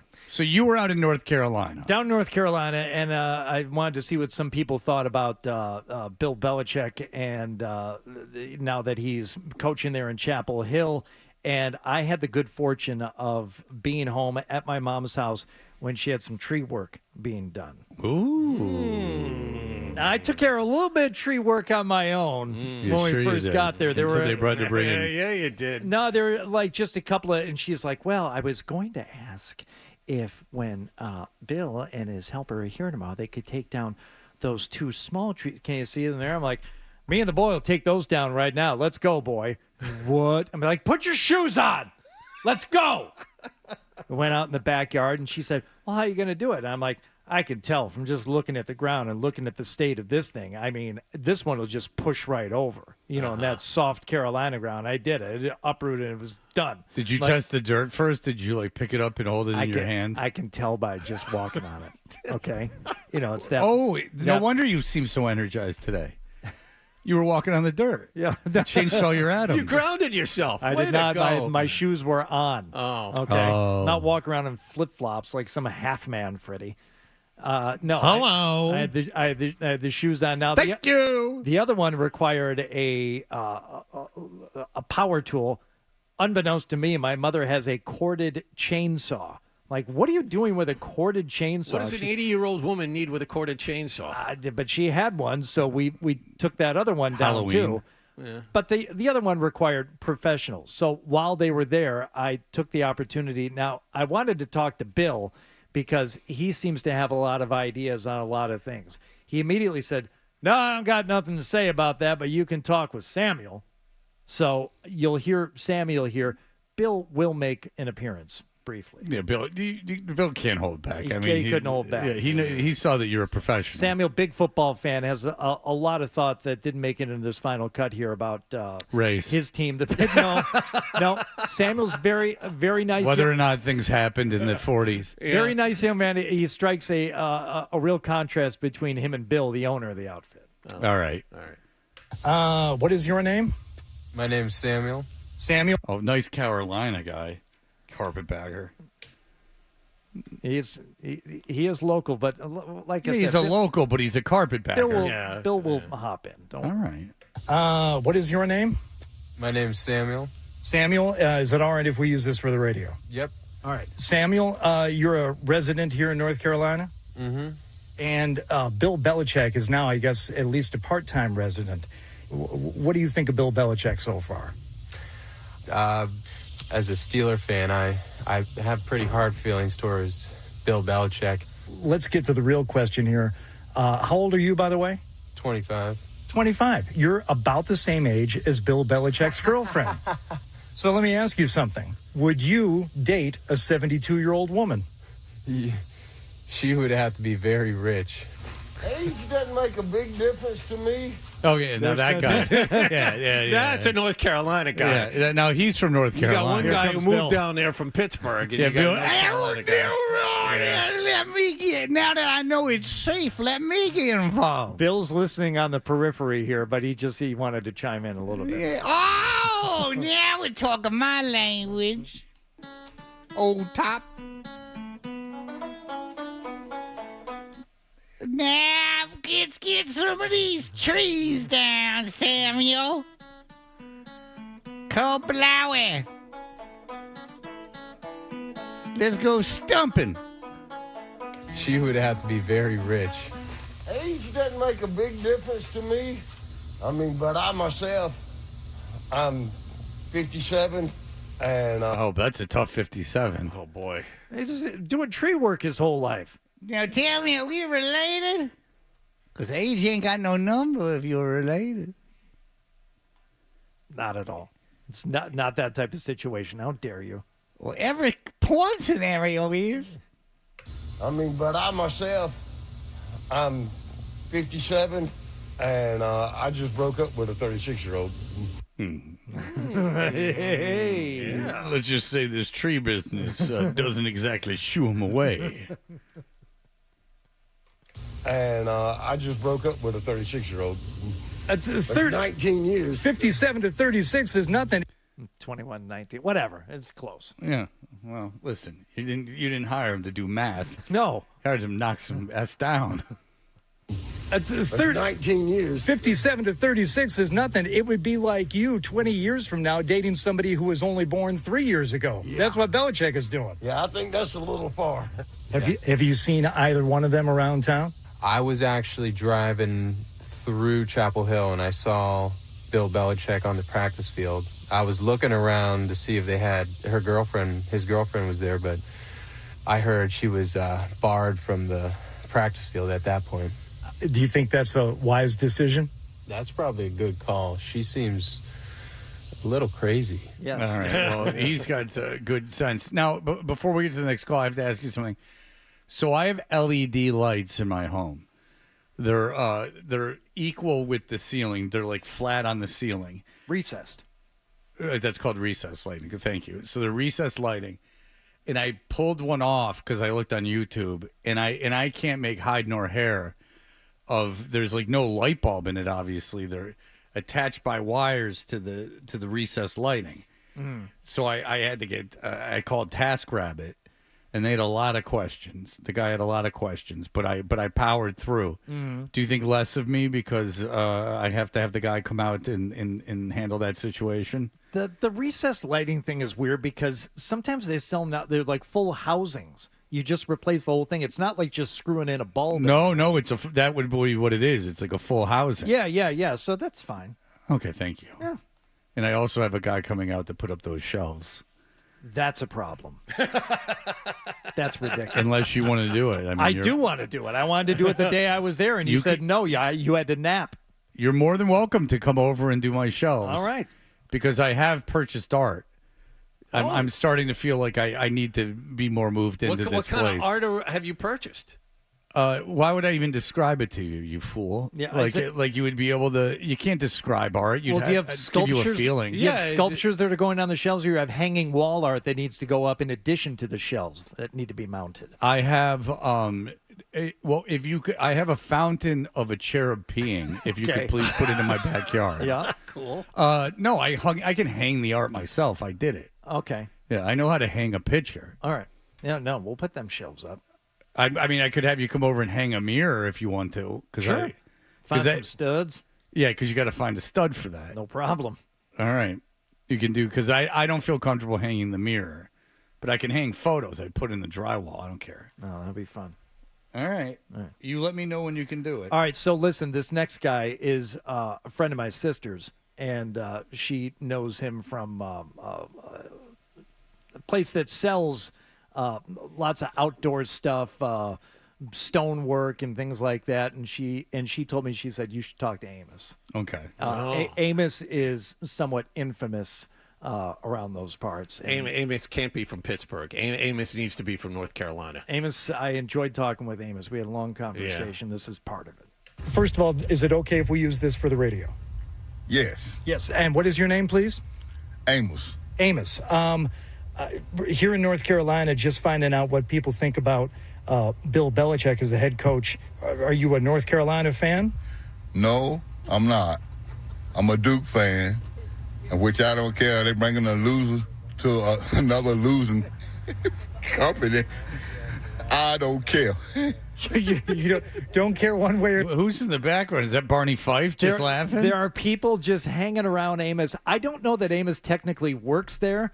My sister said that Amos has been there a long time. To what degree he's actually employed there. He spends a lot of time there. And I think people just kind of hang around Amos because something's bound to pop up. That's like you in retirement. You'll just start showing up to stone places and hanging around. Does he work here? No, but it's like me at Golfer's Warehouse. Yeah, I was going to say, do you work here? No, but I could jump behind the register if you need me. What do you need? Well, I can help you with stuff. I know all about this putter, man. Just come on over here. Yeah. I'd be happy to. Company. I don't care. you don't care one way or the other. Now, what makes Bill Belichick a loser? What make him a loser? Who did he coach for the NFL? The New England Patriots. And won't they losing? After Tom Brady left, yes, he did mostly lose. Right. So that's why I said they bringing a loser to another loser town. So Tar Heel is a loser. Everyone's a little silly goose. Is there nitrous balloons being popped? I want you to know I'm not one of the ones laughing. There are multiple people. No, I can understand you're not laughing. Amos is giggling. There's a couple other people standing around giggling. They're just, I wonder if you had one of your balls were out or something, and they were all having fun at your expense. No. I wonder if you had crapped yourself or something, and you couldn't tell. Yes. Or Amos had put himself in your pocket. Yes. Someone was pulling a prank on you. So Tar Heel is a loser. What do you have against the Tar Heels in general? Well, every time I turn around, it's a Tar Heel fan, Tar Heel fan, Tar Heel fan, which I despise. They just that's my nerve. Yeah, I mean, I've said that a lot. Don't they chant that at the games? You ooze and earth my nerve. Yeah, I mean, ooze, earth my mood. I've heard the crowd do that many times. In fact, that was Gary Hart's slogan in 1984 when he was running against, he was going to run against Reagan. He was like, this is going to ooze earth my mood. Unless it was 88 and he was running. Which I despise. They just earth my nerve. And that's about. Are we allowed to play that?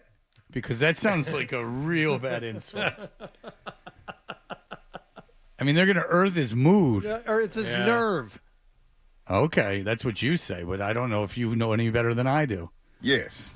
It's not like you know him any better than I do. Yes. You know what doesn't earth his mood is the Stone Chop. No. He's got everyone giggling over there. Ooh, that's my nerve. I'm a Duke fan and gonna stay a Duke fan. What year did he graduate? Well, I think that's his problem with the North Carolina fans. There's tons of people around there who didn't go to North Carolina. It's like the Michigan thing. You know, all the people in Michigan or fans of Michigan, all the BC fans around here who didn't actually go to BC. Oh, there's so many of them. That's a great example, Hardy. They've really taken over the town. There's dozens of them. Yeah, exactly. You go to those games, not one alumni. I'll tell you that. I'm an ABC, anybody but Carolina. Bill Belichick has also brought up. I thought he was in the group ABC. I'm an ABC, anybody but Carolina. Shoot my poison arrow. Yeah. I thought he was. That got me excited. I said, he's a British foppish dandy? I'm an ABC, anybody but Carolina. Bill Belichick has also brought along an entire staff here with him. He's also brought his 24-year-old girlfriend. He himself is 73 years old. What do you think about the age difference between the 73-year-old head coach of North Carolina football having a 24-year-old girlfriend?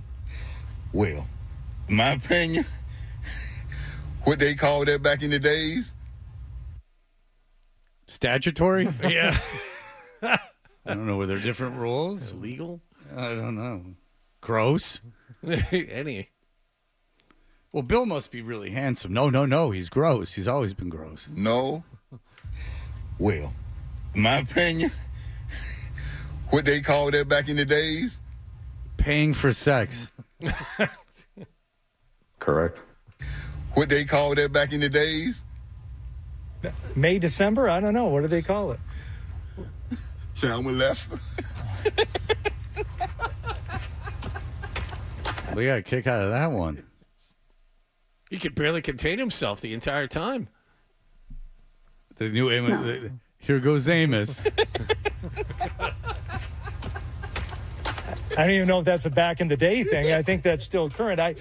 Well, she's very much an adult. Yeah, These right. are slings and arrows that aren't necessary.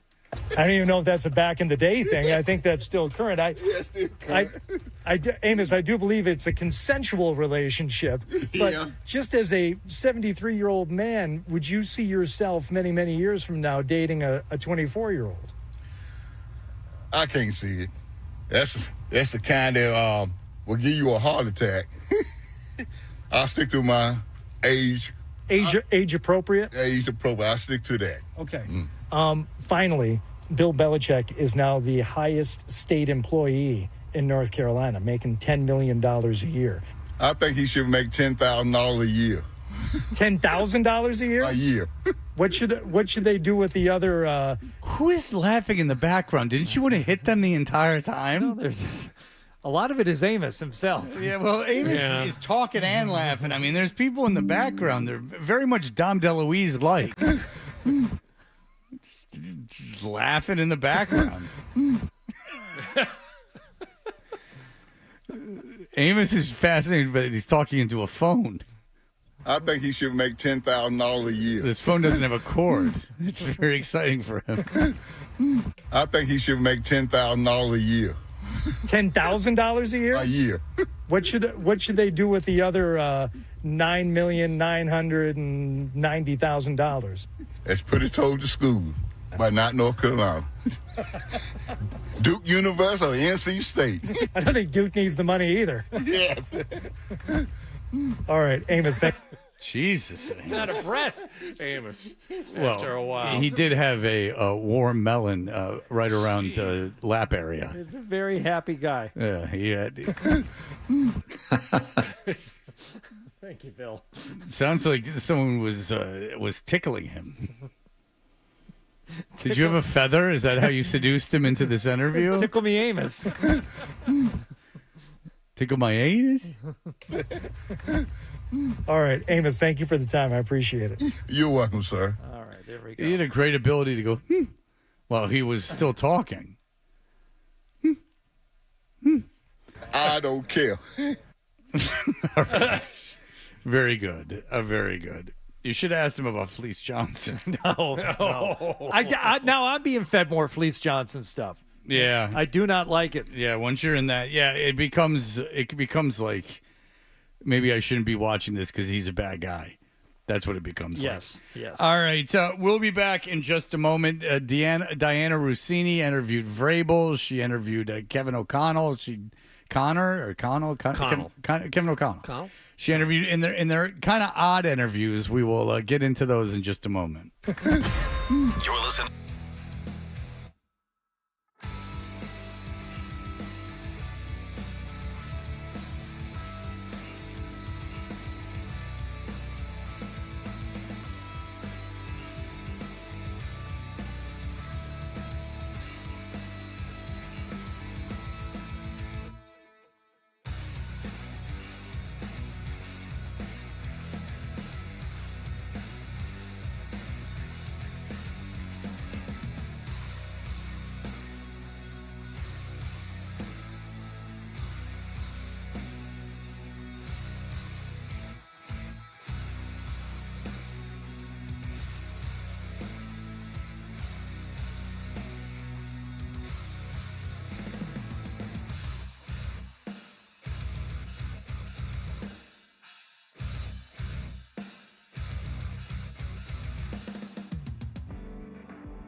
Banter Fund. Toucher and Hardy continues on the Sports Hub. It's on LinkedIn. But by the way, if you look at someone's LinkedIn profile, they can see that you looked at it.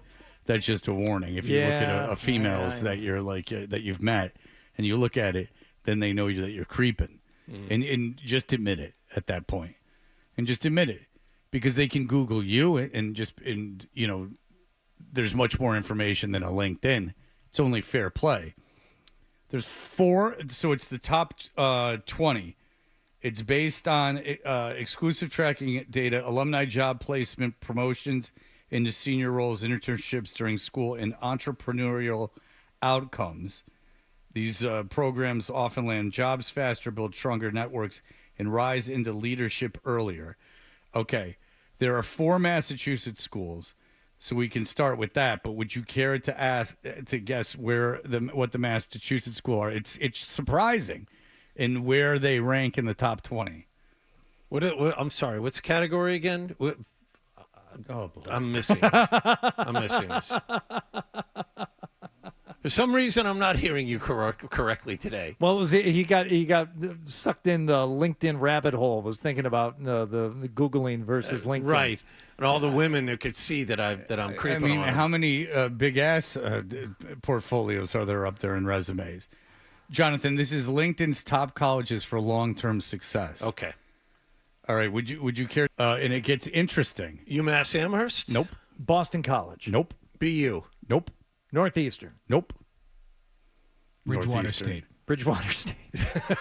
No, that is for the biggest chances of being able to date an ugly guy. Emerson. Correct. Yes, it's Emerson, John. That's right. No, it's Emerson. You often get out of a communication school right into a big time job. Correct. Well done. Well thought out. Well deduced. You're never going to get it, but they're kind of specialized for something that you can make a lot of money in. One advertises. I know it starts with a W. Wentworth? Nope. Oh. One of them advertises on this very station. That's not why I'm doing it. Princeton's number 1, Duke's number 2, Penn's number 3, MIT's 4, Cornell's 5, Harvard's 6. What is 7? Local school. Specialized. It's not like completely specialized. It's a 4-year college, but it's Curry. Yes, it's Curry College. Well done. If you want a job where you can slowly bring in an entertainment system to watch while you're supposed to be answering phones, it is indeed Curry College. You're never going to guess. All right. Well, UMass Lowell. No. Okay. Leslie. No. All right. And it's not Brandeis. Okay. Babson is number 7. Oh. Okay. And Bentley is number 15. Wow. Oh. What does Babson specialize in? Business. Both schools specialize in business. Yeah. And Bentley University advertises on this very radio Yeah, station. they're right down the road. And they're 15th. It's a nice campus. And Babson's in Wellesley. Mm-hmm. You have number 7 is Babson. Number 8 is Notre Dame. Number 9 is Dartmouth, where my father went to school. Number 10 is Rollins. Number 11 is Michigan State. Yeah, right. Michigan State is 11. Number 10 is Stanford. Number 11 is Northwestern. Virginia at 12. Vanderbilt at 13. Brown at 14. Bentley at 15. By the way, Babson ahead of Ivy League schools. That's impressive. Tufts at 16. Oh, Tufts is local, isn't it? Yes. Okay, then I made a mistake. But Tufts is local. 16. That's Tony Maserati's school. Yes. Yeah, he played. He claims to have played baseball there, but I believe it was co-ed. Lehigh is 17. Columbia is 18. Yale at 19, and Carnegie Mellon at 20. That means there's Ivy League schools that didn't make it. Like Brown, Dartmouth. Brown was in there, and Dartmouth was on there. So good, well done, guys. I already read those names. Wow. It was your monotone, meandering delivery that threw us off. You would think my monotone would help you. No, it hurts. It just gets you to check out. Yes. All right. Well, congratulations to Babson and Bentley. I did not see that coming, but that is good news for both schools. All right. Diana Rossini. Now, she's the athletic. Yes. Okay, Diana Rossini, she's been going to camps. She's been sitting down all over the place talking to people And, of course, we've touched on this a little bit. She talked to our own Stephon Diggs. There's a chance, but you just got to get through camp, right? 100%. That's the goal as the team right now. We'll see what happens. We'll see. I feel like you're really trying to tell me something, and I'm really bad at reading the signs.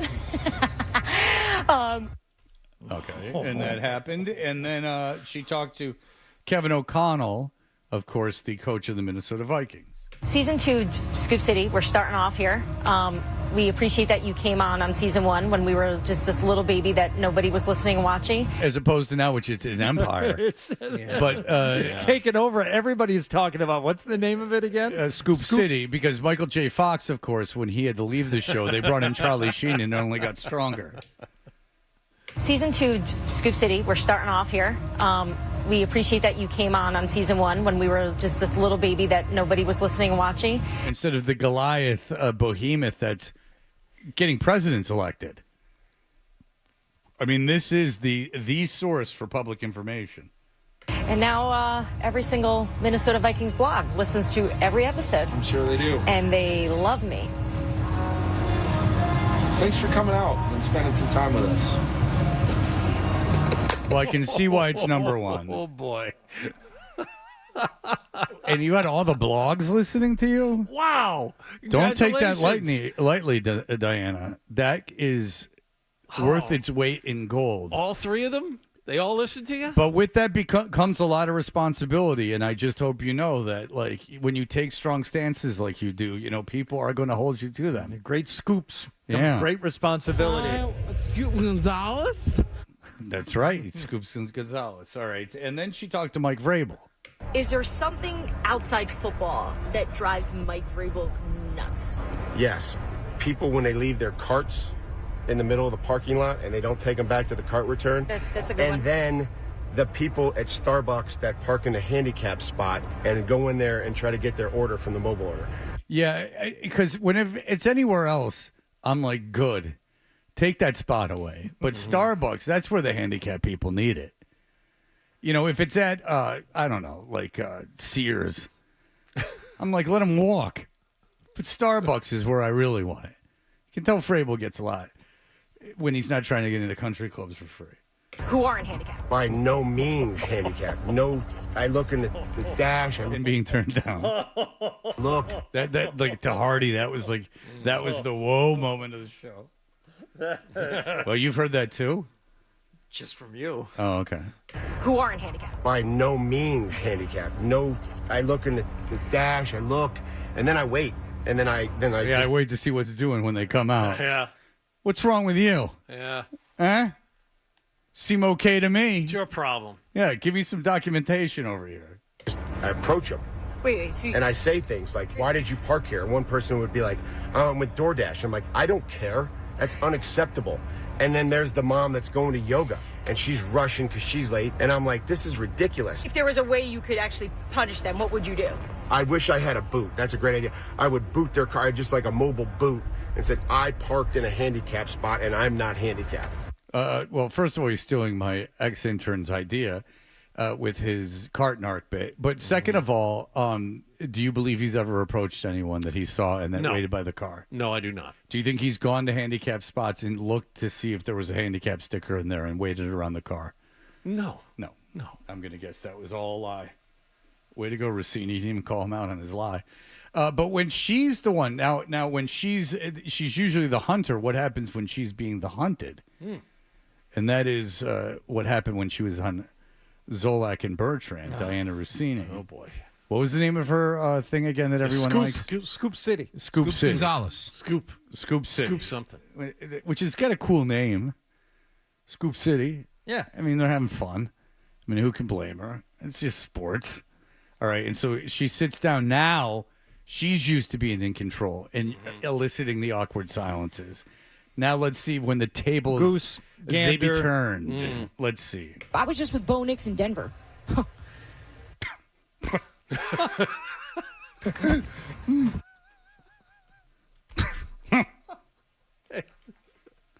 know?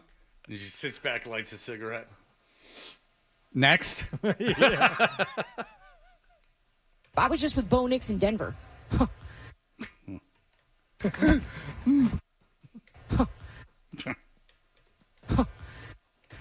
He is far along. By the way, Scoop City is now number 2 in Time Magazine's most influential media sources. Wow. Number 1. He is far along. He does not look like a second-year quarterback, right? You like him, huh? I like him a lot. And look, some of it is... Reminds me of Tim Tebow. That's not fair. No. That's so Energy's going to leave based on that comment. Tim Tebow could not throw. He threw pancakes. She's saying you're not serious people. I know he's a 5-year starter. I know he transferred and all that. It's just the look. It's like a fullback look. You know I'm the one that's fallen off. I'm on Bill Simmons yesterday. I'm on this now. What's going on in my career? No, but you went at me years ago. I remember, and I was like, should I say something to in person? Because I'm not afraid of confrontation. But you should. Yeah, she's not. You don't get Scoop City if you're afraid of confrontation. You know, she was on one of Bill Simmons' podcasts. He found time. I mean, you know, he's only got 24 hours a day to navigate through. I was on Bill Simmons yesterday. I'm slumming it on this thing. Bill Simmons, hello? Yeah? I was like, should I say something to in person? Because I'm not afraid of confrontation. But you should. Yeah. But I remember thinking, I don't want him to think it bothered me that much because I got to, you know, being a woman in this industry is not as easy as people think. They think. Oh, yeah. Good. Bring that into it. So he can't say anything. She's confronting Zoe? I guess so. Sounds but then she's... I only say that because Beetle was egging her on so much. Yes, go after him. Yes. Yeah, because you can tell that, Beetle wants him a little taken down a notch. But that's always good when she's like, I wanted to confront you, but, you know, I'm a woman in the industry, and that's not easy. So now you'll be shutting up for the rest of this. Now everything you say will be labeled as sexist. Because the even playing field now I've taken away. And so now I can say whatever I want, and you will be rendered mute, because then everything you say will be the whole thing about it will be that I'm a woman in the industry. Well played. Being a woman in this industry is not as easy as people think. They think we're all out here, you know. I go to everybody though. You do. Yeah. I actually was just talking to my dad about comments this morning, because after the Simmons thing drop, I couldn't believe how mean people were. Like, what the hell did I go after? You're so ugly, or whatever. You didn't say that to me, but I'm sure you thought it. But whatever they're saying, you know, like people just. You're rude. Have you ever commented? Like, have you ever gone under a YouTube video and been like? You can tell that this thing's really taken off. That she's just now realizing that people are mean on the internet. You can tell Scoop City has reached that point now where there's comments, as opposed to 15 years ago when there was nothing. People left mean comments underneath your post? You don't say. I mean, but that's what it's like being a woman in the industry. Now, being a woman in the industry is not easy, but I think mean comments are not unique. Not unique to... No. Now, certain kinds of, and maybe certain vitriol is. True. But certainly not mean comments. Zoe doesn't get them, but I'm sure Beetle and everyone else does. Have you ever commented? Like, have you ever gone under a YouTube video and been like, this was stupid. You're dumb. Oh, no. You got to wait for our after person show. does not do that. Yeah, we go on YouTube right after the show. We swear like crazy. No, but you know the broadcast. What? What just happened? Zolak doesn't know what she's talking about. What's happening now? He says she's saying, have you ever? She's making the point like, hey, have you guys ever commented on like a YouTube video? No, so he checked out. Have you guys ever gone on YouTube? And then his mind just started racing. Oh. She stopped talking. He's like, there's a monkey who stuck his own finger in his butt and he smelled it. He fell over backwards. You ever see that? Oh. No, but what he's saying is, I got it now. No, when we're done with the show, we then swear a lot. Like, I think that he missed the whole comment part. Like, when you're on the air, you can't swear, but as soon as the show's over, they go on YouTube? Yeah, I thought he was making a joke about the Felger after show. I think that's what Zolak's doing there. I think he's making we didn't give him enough credit. Could be. Well done, Adam. I think you're right. No, you got to wait for our after person show. Does not do that. Yeah, we go on YouTube right after the show. We swear like crazy. No, but you know what's the broadcast. Do you know goes what's on YouTube. you know what's odd though? I want to go on that version of the show. I don't want to listen. What is this on? Where am I? Oh Jesus, Rossini, where are you? Get to the radio. I know it's too hard for you to comprehend. You're so above it.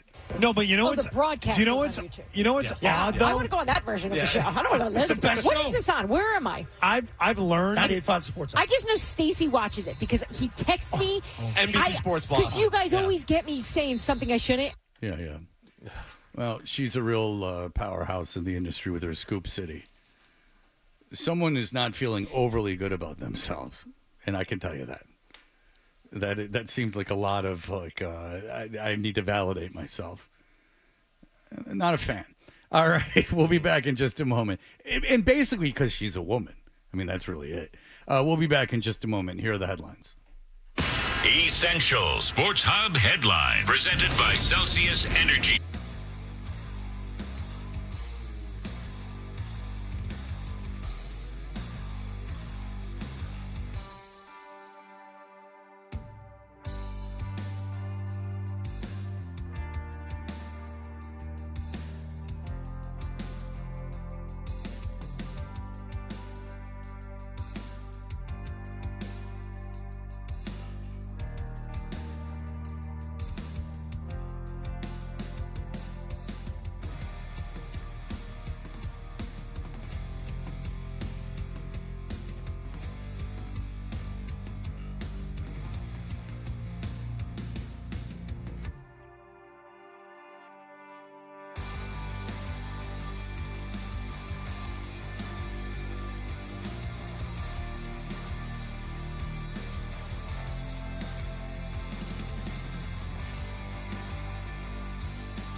Toucher and Hardy, and I wanted to track and then they got into how there's like really no metric for seeing how many people are actually listening to podcasts because they're spread all over the place. There's no way of really knowing how many people are actually and for how long watching YouTube videos.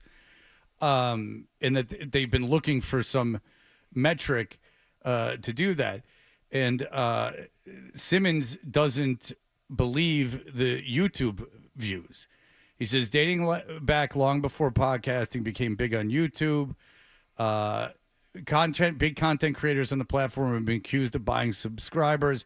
It's not hard to find websites where you can pay bots to spam a channel with fake subscribers. Of course, those bots won't actually watch through full videos. The point instead is to so inflate the numbers for potential advertising partners and to trick YouTube algorithm into prioritizing your channel more heavily in users' feeds by making it seem as if the channel is more popular than it actually is. A big podcaster pulling this stunt would hardly come as a surprise. Combine all that together, and the big corporate audio networks are flying somewhat blind. They likely have access to more metrics they don't. So companies like Sirius, iHeart, or Amazon, who spend a fortune licensing big podcasts in recent years, are working off a rough audience estimate and other data like social media following when they make bids for shows. When those deals are signed, as Simmons notes, they are bound to be inflated just like any other contract that is reported publicly for a star quarterback or a movie director. So he's saying that even the contracts are inflated. Yeah. But, oh, boy. I mean, what are you doing then?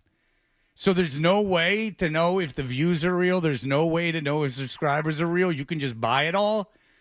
And then people, wouldn't you be a little more shrewd as a company at that point? You would think, but I think they get caught up in the, I see the, the 10 seconds of this podcast that gets reposted on Instagram or Twitter, so everyone must be listening to it. So we're going to buy into it, or we're going to start a huge podcasting platform. We're going to do that. We're going to sink all this money into podcasting, based on what? Well, based on the fact that a 10-second clip of it gets views on another social media platform. That doesn't mean that people are going to sit down and listen to the whole thing, much less listen to the advertisements that are buried in the middle of it. In fact, those get skipped over.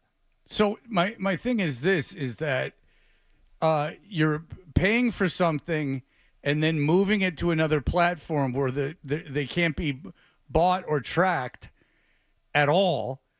And then so you just are really just throwing money away. Like, wouldn't you listen to it and go, oh, that's really good. That seems like something that could be a hit, instead of just going, and now it makes sense. Like the Boom guys, yeah, that do the same thing. Fred, they don't do the same thing. The same thing over and over and over again. Boom, boom, boom. Same food at Costco that they pick up. They're in my algorithm. They're making money, and no one goes, wait a second. This doesn't seem right. Hold on, question. Yeah, this is really dumb. Now, this makes more sense to me. I didn't know that you could do it to this sense. Like, all this, a lot of this stuff, some of this, as I've told you, like, they're talented people doing stuff. And to that, I say, tip of the cap.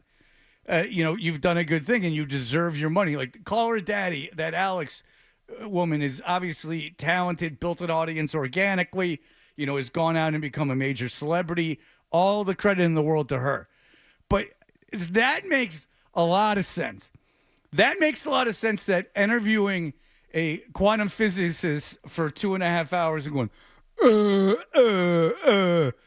and that all of a sudden makes sense that 25 million people are watching it, when if you put it on PBS, no one would watch it. Yeah. So it's all crap. It's just all funding stuff and just buying it all, and it's all crap. That makes sense. And then it pushes you into an algorithm. So even if people are watching it, it's just because it's right in front of them. Yeah. In order for them to like sit down and investigate it and say like, oh, I'm going to listen to see if it's good. That's, I think, the biggest hiccup and hurdle with all this stuff. That's going to require people to spend an hour listening. Well, They're that not should be gonna a do heads that. up anyway, that if you can't spend an hour listening to it, your audience doesn't want to spend an hour listening to it. Right. That's insane.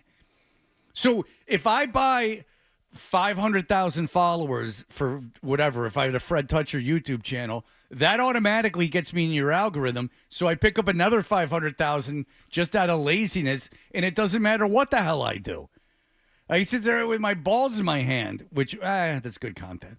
But I could sit there, I don't know, talking about Russian literature, and then a bunch of dumb companies are going to go, people want to hear about this Russian literature. Holy moly. When are they going to figure Adam, you're smart. When are they going to figure out that this is all a Ponzi scheme? It's really a Ponzi scheme. I think they're starting to figure it out now. We'll see that reckoning come, but we should break. Oh. I asked him for his expertise, and his expertise was to shut it down. Very good. Because you don't want to make Bob wait, because, it's Bob Sosi. I understand. Yeah. You know what Fred says about making Bob wait. I don't care. Yeah. I mean, when you bring someone as an expert and then they turn around and slap you in the face, that's hard. Hard saw it. Hard. That's hard. Mm-hmm. Now I'm just not going to break it all. All right, we'll break. We'll be right back. Toucher and Hardy, 98.5 The Sports Hub. Hey, you know about this contest by now. The Ford F-150 from the McGovern Automotive Group that we're giving.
Toucher and Hardy. If you would like to watch us, you can do so on YouTube, where we should really start buying subscribers. Now that I know you can just buy podcast listeners and buy subscribers and just buy robots, and then people give you millions and millions of dollars without checking the content. You know, I'm pretty lazy, I really am. But I even think if I was giving a $10 million deal to someone, I might listen to an hour of something that they did. Yeah. $10 million, maybe that makes me listen This to is an hour. eye-opening. I mean, this is remarkable, that stuff we were just talking about. Yeah, I just is- thought you could do it on, like, Instagram. I didn't know you could do it on, like, YouTube and that That's you could something do else. it on your podcast. Yeah. Then it's just ridiculous. Then none of it means anything. No wonder so much of it's terrible. That explains the boom, guys. I mean, that really does. That's why it's not the end of Western civilization. It's just computers. Okay, very good. Yeah. Bob Sosi, replaced by AI when? Who knows? But he, as for now, is the voice of the New England Patriots on the 98.5, the Sports Hub Patriots Radio Network. Hi, Bob. How are you? Good morning, Fred. Good morning, John. Fred saw a little bit of your Tigers on Friday night in Minnesota. I appreciate the cap. Okay. Good morning, Bob. Hey, man, good morning, Hardy. How are you, sir? Oh, he was so upset. Oh, that Minnesota fan base is pretty excited, huh? About that baseball team. They love that owner. He just folded all his cards and just said, "We're not going to be good for a really long time." Yeah, and he also folded up plans to sell the team. Apparently. Yeah. Were you at the game where afterwards he was talking and the crowd was chanting for him to sell the team? No, I didn't. If I was, I didn't know because I left the ballpark well before the end of the game. I think the Tigers scored 5 in the first, 2 in the third, and I had no interest in the country music concert that was coming up after the game. I don't even know the artist name. Yeah. Leave the All right, game well, early. I like that. Yeah, Unless it was Jelly Roll. And then you got It was not Jelly Roll. No. I was in a car with a guy who was had a Jelly Roll playlist. And he had it right up on his screen like he wasn't ashamed. He's playing it for me. He's like, "You got to hear this." And I'm like, no, I don't have to hear any of it. I'm aware. It's Jelly Roll, and he seems like a good guy. I don't need to hear this music. All right, Bob, impressions. What did you get out of the week in Minnesota? What did you get out of the game? What'd you see?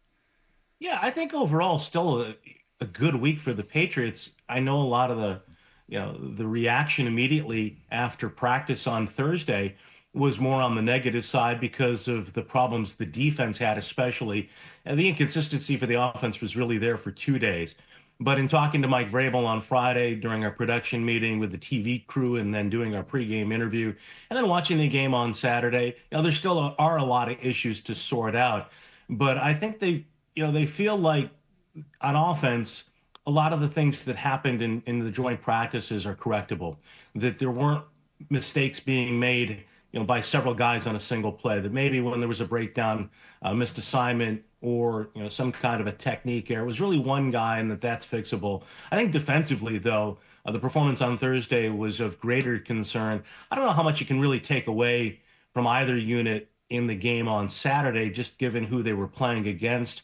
One concerning thing for me, though, with regards to Drake May, we saw the way the game started against Washington, and then he should have been picked off on that very first series against Minnesota. Coming out, and he talked about being amped up at the outset. Now, that's something that somehow, some way, he's going to have to rein in because a couple of those balls were high, receivers were exposed, and certainly the ball was exposed for an interception that should have been. Yeah, the play that you're talking about there, it looked like there was a defensive lineman who got his hand up and he overthrew it, but this is also something that I heard is, a staple of a Josh McDaniels offense. That particular route, that particular receiver being in that space. And if that is going to be an issue, again, one play from one preseason game, but that's something that if this is going to work, that's the play that needs to work for Drake May. Yeah, Hardy, the Josh McDaniels offense has always gained a lot of yards and really goes back well before Josh. I think of it more as the offense that Tom Brady operated, given his career with Weiss, McDaniels, O'Brien. So many yards between the hash marks, or at least between the numbers underneath. Think about all those throws to Edelman for example, or even when Jacoby Myers was here for the Patriots, really making a living in that area. And you have to be low in that area for a couple of reasons. Number one, you don't want to expose your receivers to big hits. And we saw both Drake and Josh Dobbs when he came in, and we saw what happened with Kyle Williams. Be high with those throws over the middle. You don't want to be high over the middle. You don't want to be high at the goal line. Those are dangerous throws. So you expose your receivers, but you also put the football at risk as well. All right, running back, we had a debate this morning about whether or not Ramondre Stevenson should be on this team. Obviously, Travion Henderson is popped off the page and shown big these first two exhibition games. Is Ramondre expendable as a result of this because you just flat out don't want to take Henderson off the field? Oh, no, I think you have to keep Ramondre Stevenson at this point. You have Stevenson, Gibson, and Henderson, and it's been an offense. Again, I'll reference Josh's offense when I first joined the broadcast team. He was not afraid, although they had Stephen Ridley as the primary back. If Ridley fumbled or Ridley was beat up a bit, he wasn't afraid to use multiple guys. We saw with Burkhead and Michelle in that run-heavy postseason of 2018-19.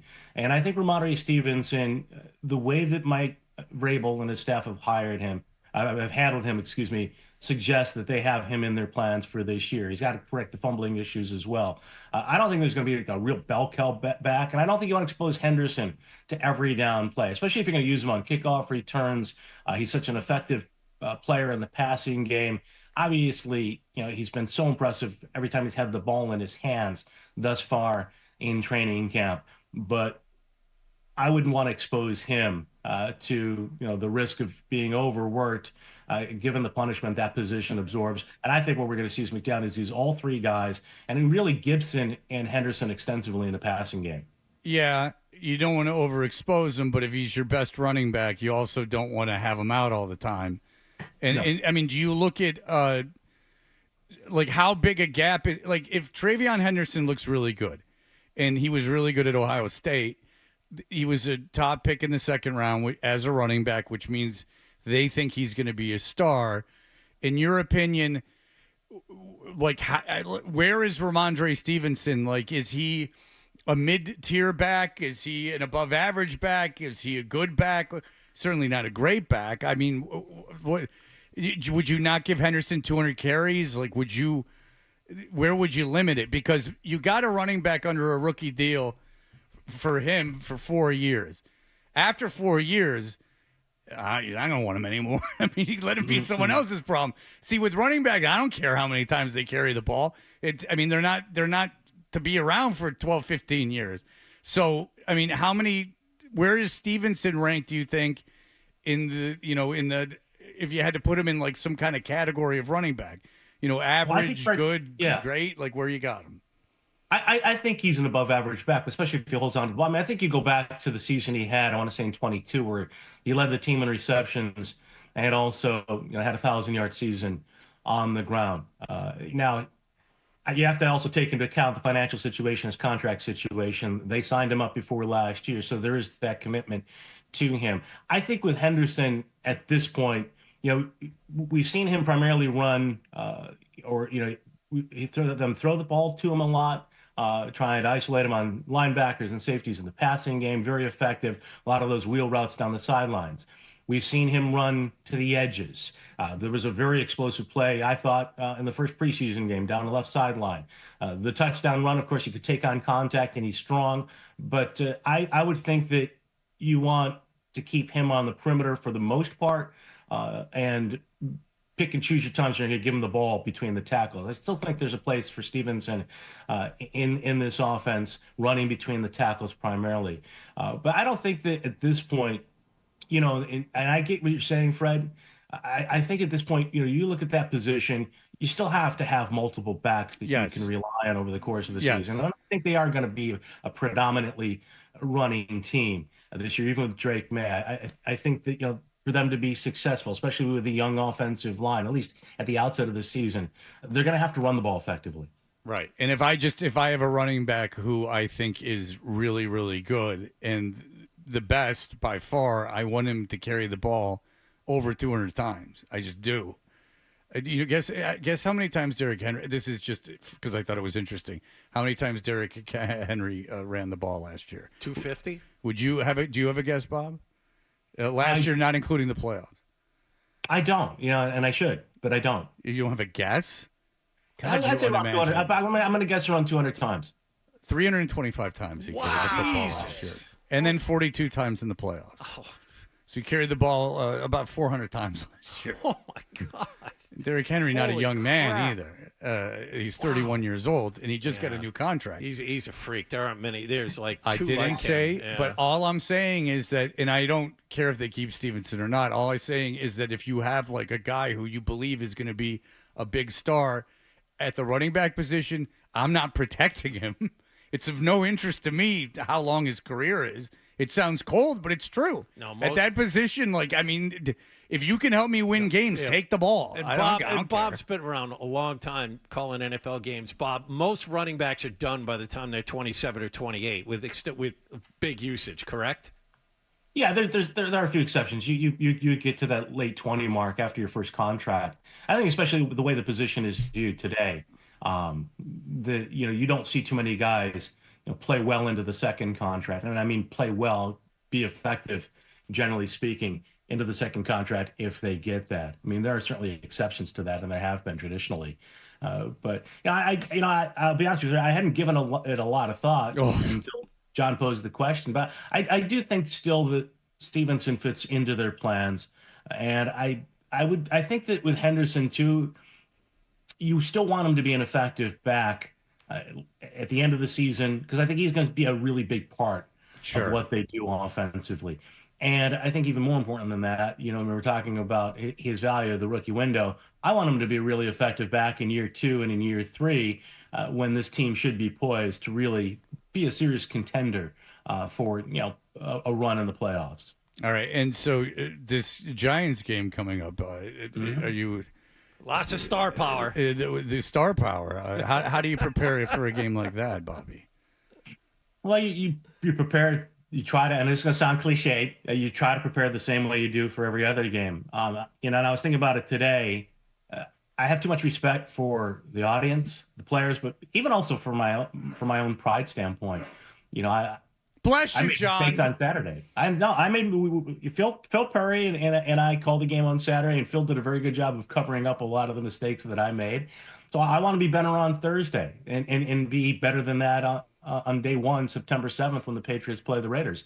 So this is an important game. I don't take it for granted. And again, I think, and I said this the other day about the coaches coaching to the end when you got 3rd and 4th stringers out there and guys who aren't going to be on the roster come opening day. You owe it to the players to keep coaching through the end of the game, just as we owe it to the players and to the audience, especially to broadcast the 4th quarter of the game on Thursday night as well as we can, not to write it off, not to look forward to week 1 before the week 3 preseason game is over. That's just how I view it. Now, because Al Michaels and his buddies are taking over TV, you get stuck with Zolak again. You had 2 weeks off, but Zoe's back with you on Thursday, right? Zoe is back with me on Thursday, yes. So from the serenity of working with Phil Perry to Zoe in the booth and all that brings. Well, Zoe pays attention during the games, though, so he does have Zoe's into the games. Mm-hmm. Yeah, because if I was going to say, if you had Phil Perry and you had to kill time, you could ask him about his college band, Mr. Fred. Oh yeah. Oh, we forgot to tell Bob about that. Yes, and that's there's a classic example. I totally dropped the ball and did not bring up Mr. Fred during the broadcast, and I heard from one of our colleagues in the media about it after the game on Saturday. So if I'd really been on point, I certainly would have put Phil on the spot. Maybe even asked him. No. He won't sing. He won't sing. He chooses a big weirdo. not to sing. Unbelievable. Yeah, he's like a weirdo. Like, not even like play a song. He like won't even like go la la la la la la la. Like, he won't even do that. And he sang in front of people in a group called Mr. Fred, where he rapped, almost poking fun at the art form, which you could say is a form of minstrel. I mean, whatever, but I mean, that's not for me to judge. All right, well, listen, Bob Sosi, everyone's looking forward to Thursday, and by everyone, I mean no one. But listen, The Raiders game is on the 7th of September, and we can't wait. Bob, we love having you on. Thank you so much for the time. Thanks, guys. All right, Thank there you. you go. Very good. Scott Zolak is on. Hi, Scott. You got me all nervous now for this game. Yeah, there's a lot to kill. A lot of time to kill. I'll always just get some food and just watch some football. I think you're safe. I don't think that it's going to be the biggest audience you've ever had. I don't know. He started thinking about it today. I think Bob is afraid to even let anyone think for a moment that he doesn't take this job seriously. Right, every aspect of it. Every aspect of it. It's obvious that your guys, if you guys aren't BSing in that fourth quarter, you're doing a disservice to the audience. You realize that, though. Oh, yeah. We'll talk sandwiches or something. We'll figure something out. Yeah, you got to do something because let's face it, no one cares. You could talk about The Departed. I understand you finally watched it. It was freaking awful. What a disappointment. What an absolute disappointment. See? I told you. Yeah, I don't think The Departed's that great. No, it's not. And especially we could also talk most requested rock songs to play in the mornings, Jesus Christ. Yeah, there he goes. All right. Thank you, that. Scott. I appreciate it. Our Lord. All right. Thank you. I appreciate it. Maybe Thank you. Queen. Thank you. Very good. Yeah, especially The Departed in that era of Boston, everything in Boston. Yes. Everything in Boston. Everything was in Boston. And hearkening back to this era where I question how many people, that affected in terms of just the average citizen. And did you, when you were growing up in Lexington, did the Irish mob affect your comings and goings? No, that did not. No. It was more of a Howie Carr situation, I would imagine. Yeah. Than it was anything else. I'll tell you Well, that. if the Dems had anything to say about it. I'll tell you when Ray Donovan, and people were like, you got to watch Ray Donovan. And Ray Donovan goes up into Boston, and it's a boxing gym run by a white guy. I went, I'm never watching this again. You would think every corner there's a boxing gym. And I wonder how many, not Taibo, not things where it's a workout. How many training gyms for the sport of boxing? Ray Donovan was a pretty watchable show as long as they were in L.A. Yeah. Is that the episodes that were totally in L.A., fine. And John Voight was fantastic in Ray Donovan. Because I know Brockton and stuff, but in the city of Boston, Right. I want to know how many real boxing gyms where guys are coming out of there and boxing. Yeah, there are. The only guy I can think of, and of course Marvin Hagler, Rocky Marciano, Brockton, Peter McNeely. Well, Spencer. Spencer used to go to the boxing gym. That's true. Spencer used to meet Hawk. Yes, that's very true. All right. Well, yours was on the water, wasn't it? Yes, it was on Rose Wharf, actually, where of course all boxing gyms are.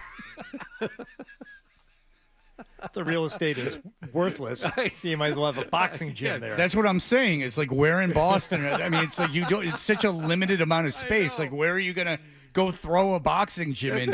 For underprivileged kids. Got a point. Once they got rid of the combat zone in that area, and what do you? Where are you putting it? It's not a gritty area. I don't know where you're gonna put it. I get it in Brockton. And it might save a lot of kids.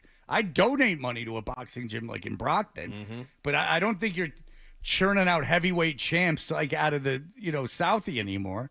I could be wrong, but if there is a boxing gym, there's a boxing gym. It's not certainly everywhere you turn. All right, I saw that and I'm like, no, not again. Makes you nope. feel any better? I also avoided No, I know it. you did. I didn't. A lot of watch it people either. from Boston avoided that. Yeah, it was a whole thing. All right, we'll be right back. Stay tuned for more Toucher and Hardy on the Sports Hub.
Sports Hub app with you so you can hear more of Toucher and Hardy That's what I want on my tombstone. on the Sports Hub. You know, I got an idea for a bit. The email bit. We should do the email bit. It's a great idea. Let's do the email bit.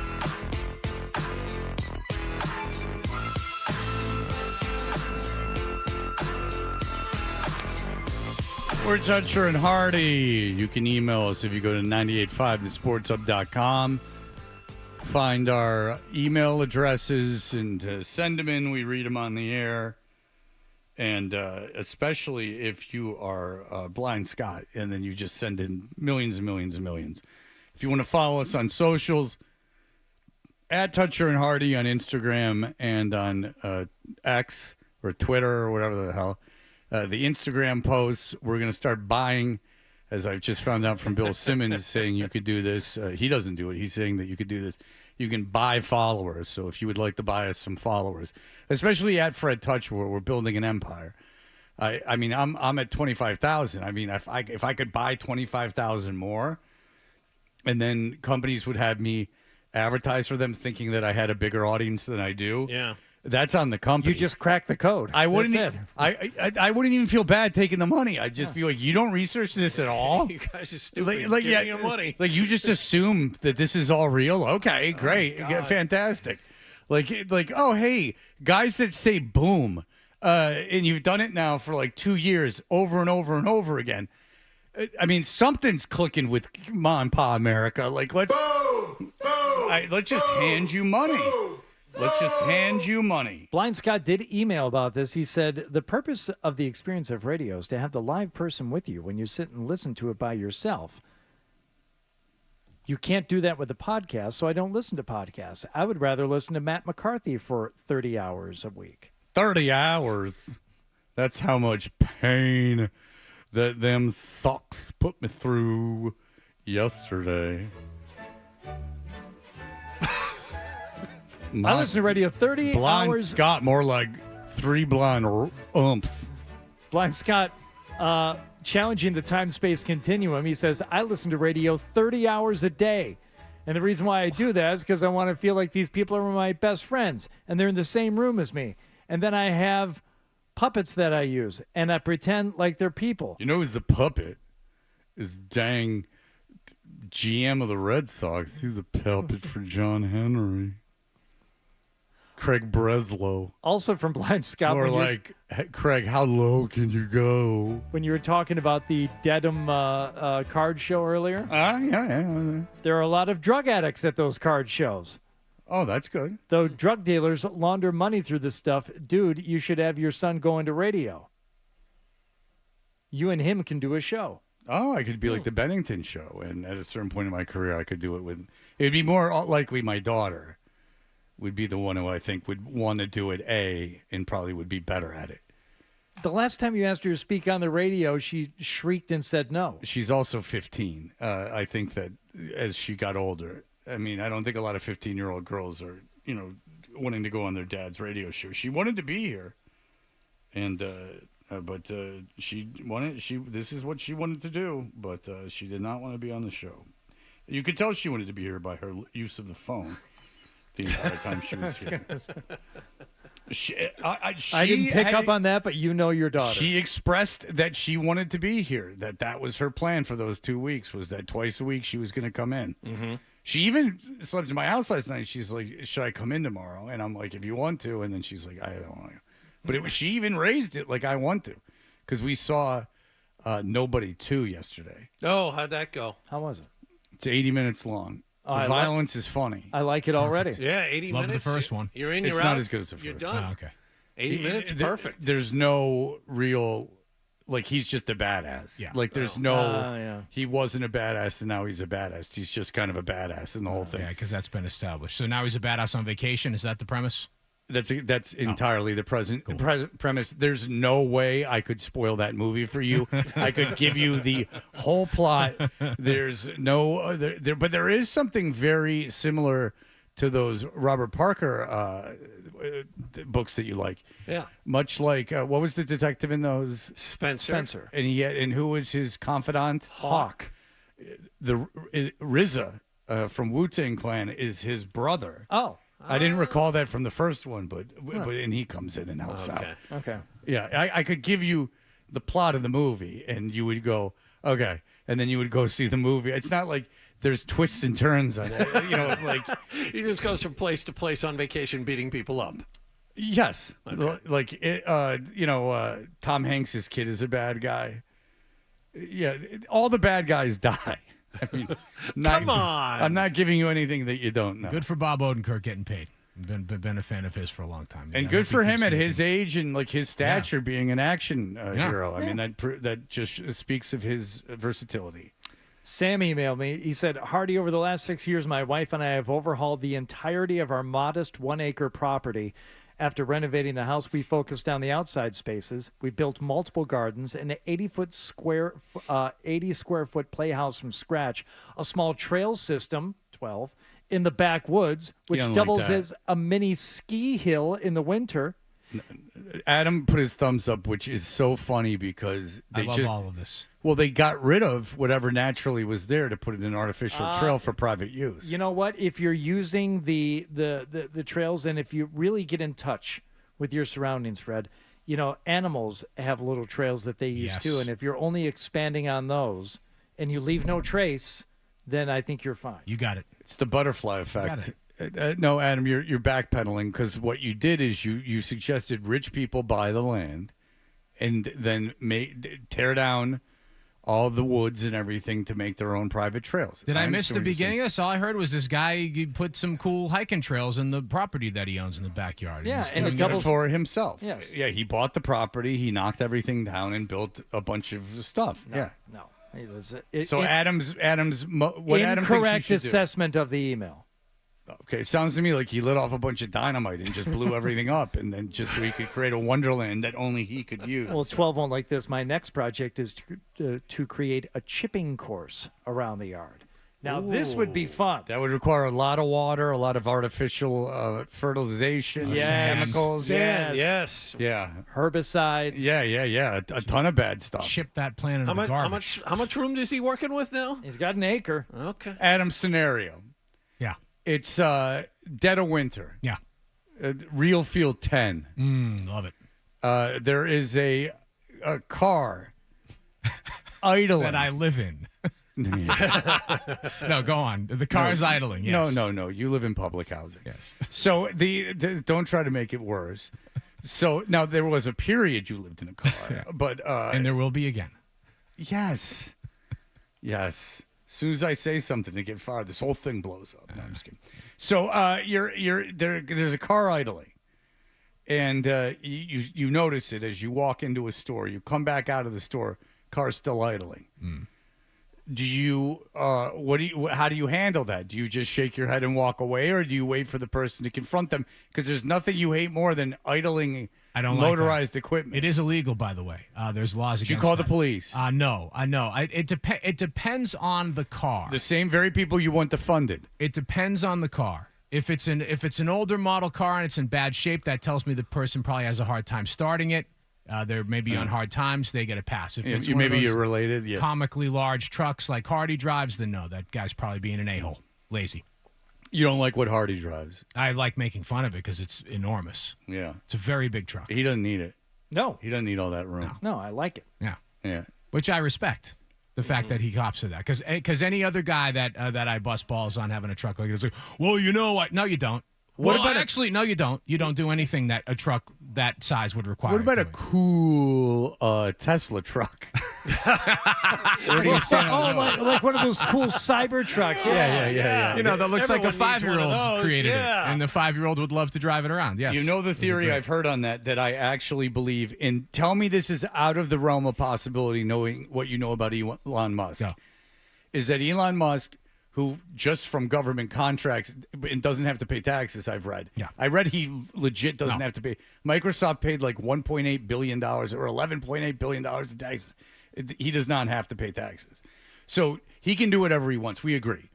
So that was kind of like a inside joke to see if he could make something and see if just people would buy it because he made it. Sure. Like that, All that- that he deliberately made it that ugly just to kind of like play a meta prank on people. Yes. I don't think he's that advanced to be able to do that. I think. Well, he's certainly like he's advanced enough to make the car, and he's petty enough to do something. Sure, but as like a scam. But he's also a huge simp and loves to like. Yeah, just, I know. So I just don't see those two things lining up. What I'm saying is, it's out of the realm of possibility. I don't think it's out of the realm of possibility. You no. don't think I he just was don't think just it's bored one night and said, "Let's make a Cybertruck that looks like a 5-year-old put together"? No, because because I don't think he has the attention span to carry something Well, he's like taking that out. just people into space, Adam. I mean, he has an attention span. He wants to colonize Mars. I mean, there is stuff that he has an attention span. Let's not go. I mean, the guy invents stuff. No, I'm saying he doesn't have the attention span for a prank like that. Like that would be a long play thing. I don't think he's a long play guy. I don't think it's a long play for him. I think from the 5 shiny, seconds. pretty perspective, sure. Like, oh, this seems like a fun thing, and tosses it off, and maybe then his engineers take it. Oh, I don't know about him. Low level for masturbating. him. He's Actually, worried now that you mention it, I'm now more swayed that way because I've also read that it's that the way it's built is shoddy. Like it's just made. Of course it with is. Yeah, it's throwaway not cool parts and all that. inside. They put it together in 5 Okay. minutes. I know a guy Okay, who I'm drives. coming around on this. I know a guy that drives a Lamborghini. Would you buy one? Probably not. But when you see a Lamborghini, something in you goes, "Oh, ooh, a Lamborghini." That's like almost like a piece of art. Right. Yeah, exactly. Like, you might think it's gaudy or a waste of money or dumb or whatever. Or where are you going to drive it around here? You're never going to be able to go fast.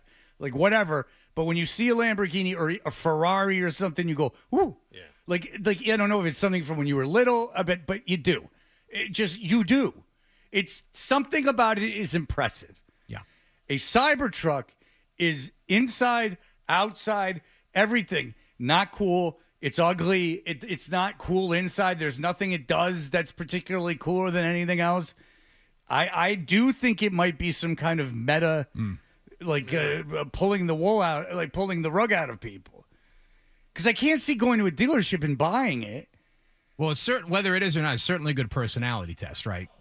Someone who buys one of those, you pretty much you get a good idea of what they're about. If they go, this is cool. If you would like to hear it, my daughter knows of it. It's my ranking of vehicles and what it says about the person. Oh, please. I can't because there's advertisers. Because we're late and we got a break. That's why you can't, right? No, boy, you are a real stickler today. You've been really late today. Yeah, because I'm riffing, baby. Stick with me. It's all been good content. So you don't want to step on potential advertisers, 12. Yeah. I get it. Yeah, you understand what I'm saying? I'll tell you the ranking of the cars and what it says about people's personality off air. All right, we'll be back in just a moment. Essential Sports Hub headline presented by Celsius Energy Drinks. Jacob Marcy's 2-run homer off Red Sox lefty Steven Matz in the top of the 9th inning snapped a 3-3 tie and handed Miami a 5-3 win over the Red Sox at Fenway Park last night. Dustin May will start at Fenway tonight against the Baltimore Orioles. Sox have a new first baseman. ESPN reported overnight they're finalizing a contract with former Texas and Washington first baseman Nathaniel Lowe. Also, after trying a pain-killing shot in a sore wrist, Marcelo Meyer will undergo season-ending surgery. Patriots are 2-0 in preseason play. Their third and final game of the preseason is Thursday night on the road against the New York Giants. The team will practice in Foxborough this morning. The NFL Network is reporting Cincinnati is listing the trade offers for sack leader Trey Hendrickson, and Miami is bringing in free agent pass rusher Matthew Judon for a visit today. And Braintree, Massachusetts was eliminated from the Little League World Series yesterday, care of a 3-2 loss to Bonnie Lake, Washington. Sports Hub headlines are brought to you by Blue Sky Restoration Contractors, proud sponsor of this season's weather report on our Patriots Radio Network. Because if your property is damaged by weather or any other disaster, go to BLUsky.com, restoring your property and your life for a brighter tomorrow. I'm John Wallach on Boston's Home for Sports, 98.5 The Sports Hub. Your next update at 10 o'clock. More.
Toucher and Hardy.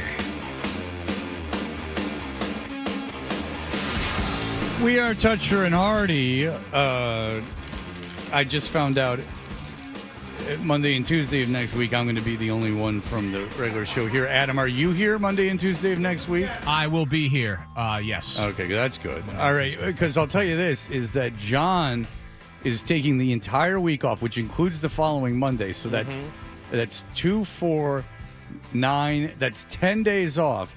Adam, would you care to know what he's up to? Well, let's see. We've 10 days off in a row. We've done the Jersey Shore trip already, so it's not going to be that. Went to Paris. John, are you having a staycation? I am. He's staying home for 10 days. I'm going to Maine for 3. Oh, that's great. Where in Maine you going? That doesn't count. Where in Maine you going? Kennebunk. Good. But it's where your dad lives. Yes. Yeah. Yeah, but that does count. Oh, that does Okay. count. Yeah, that counts. Yeah, You're changing localities Yes, I for am. 3 days. We're That's not an hour really and a half going away. anywhere exotic. So I said, why don't you work?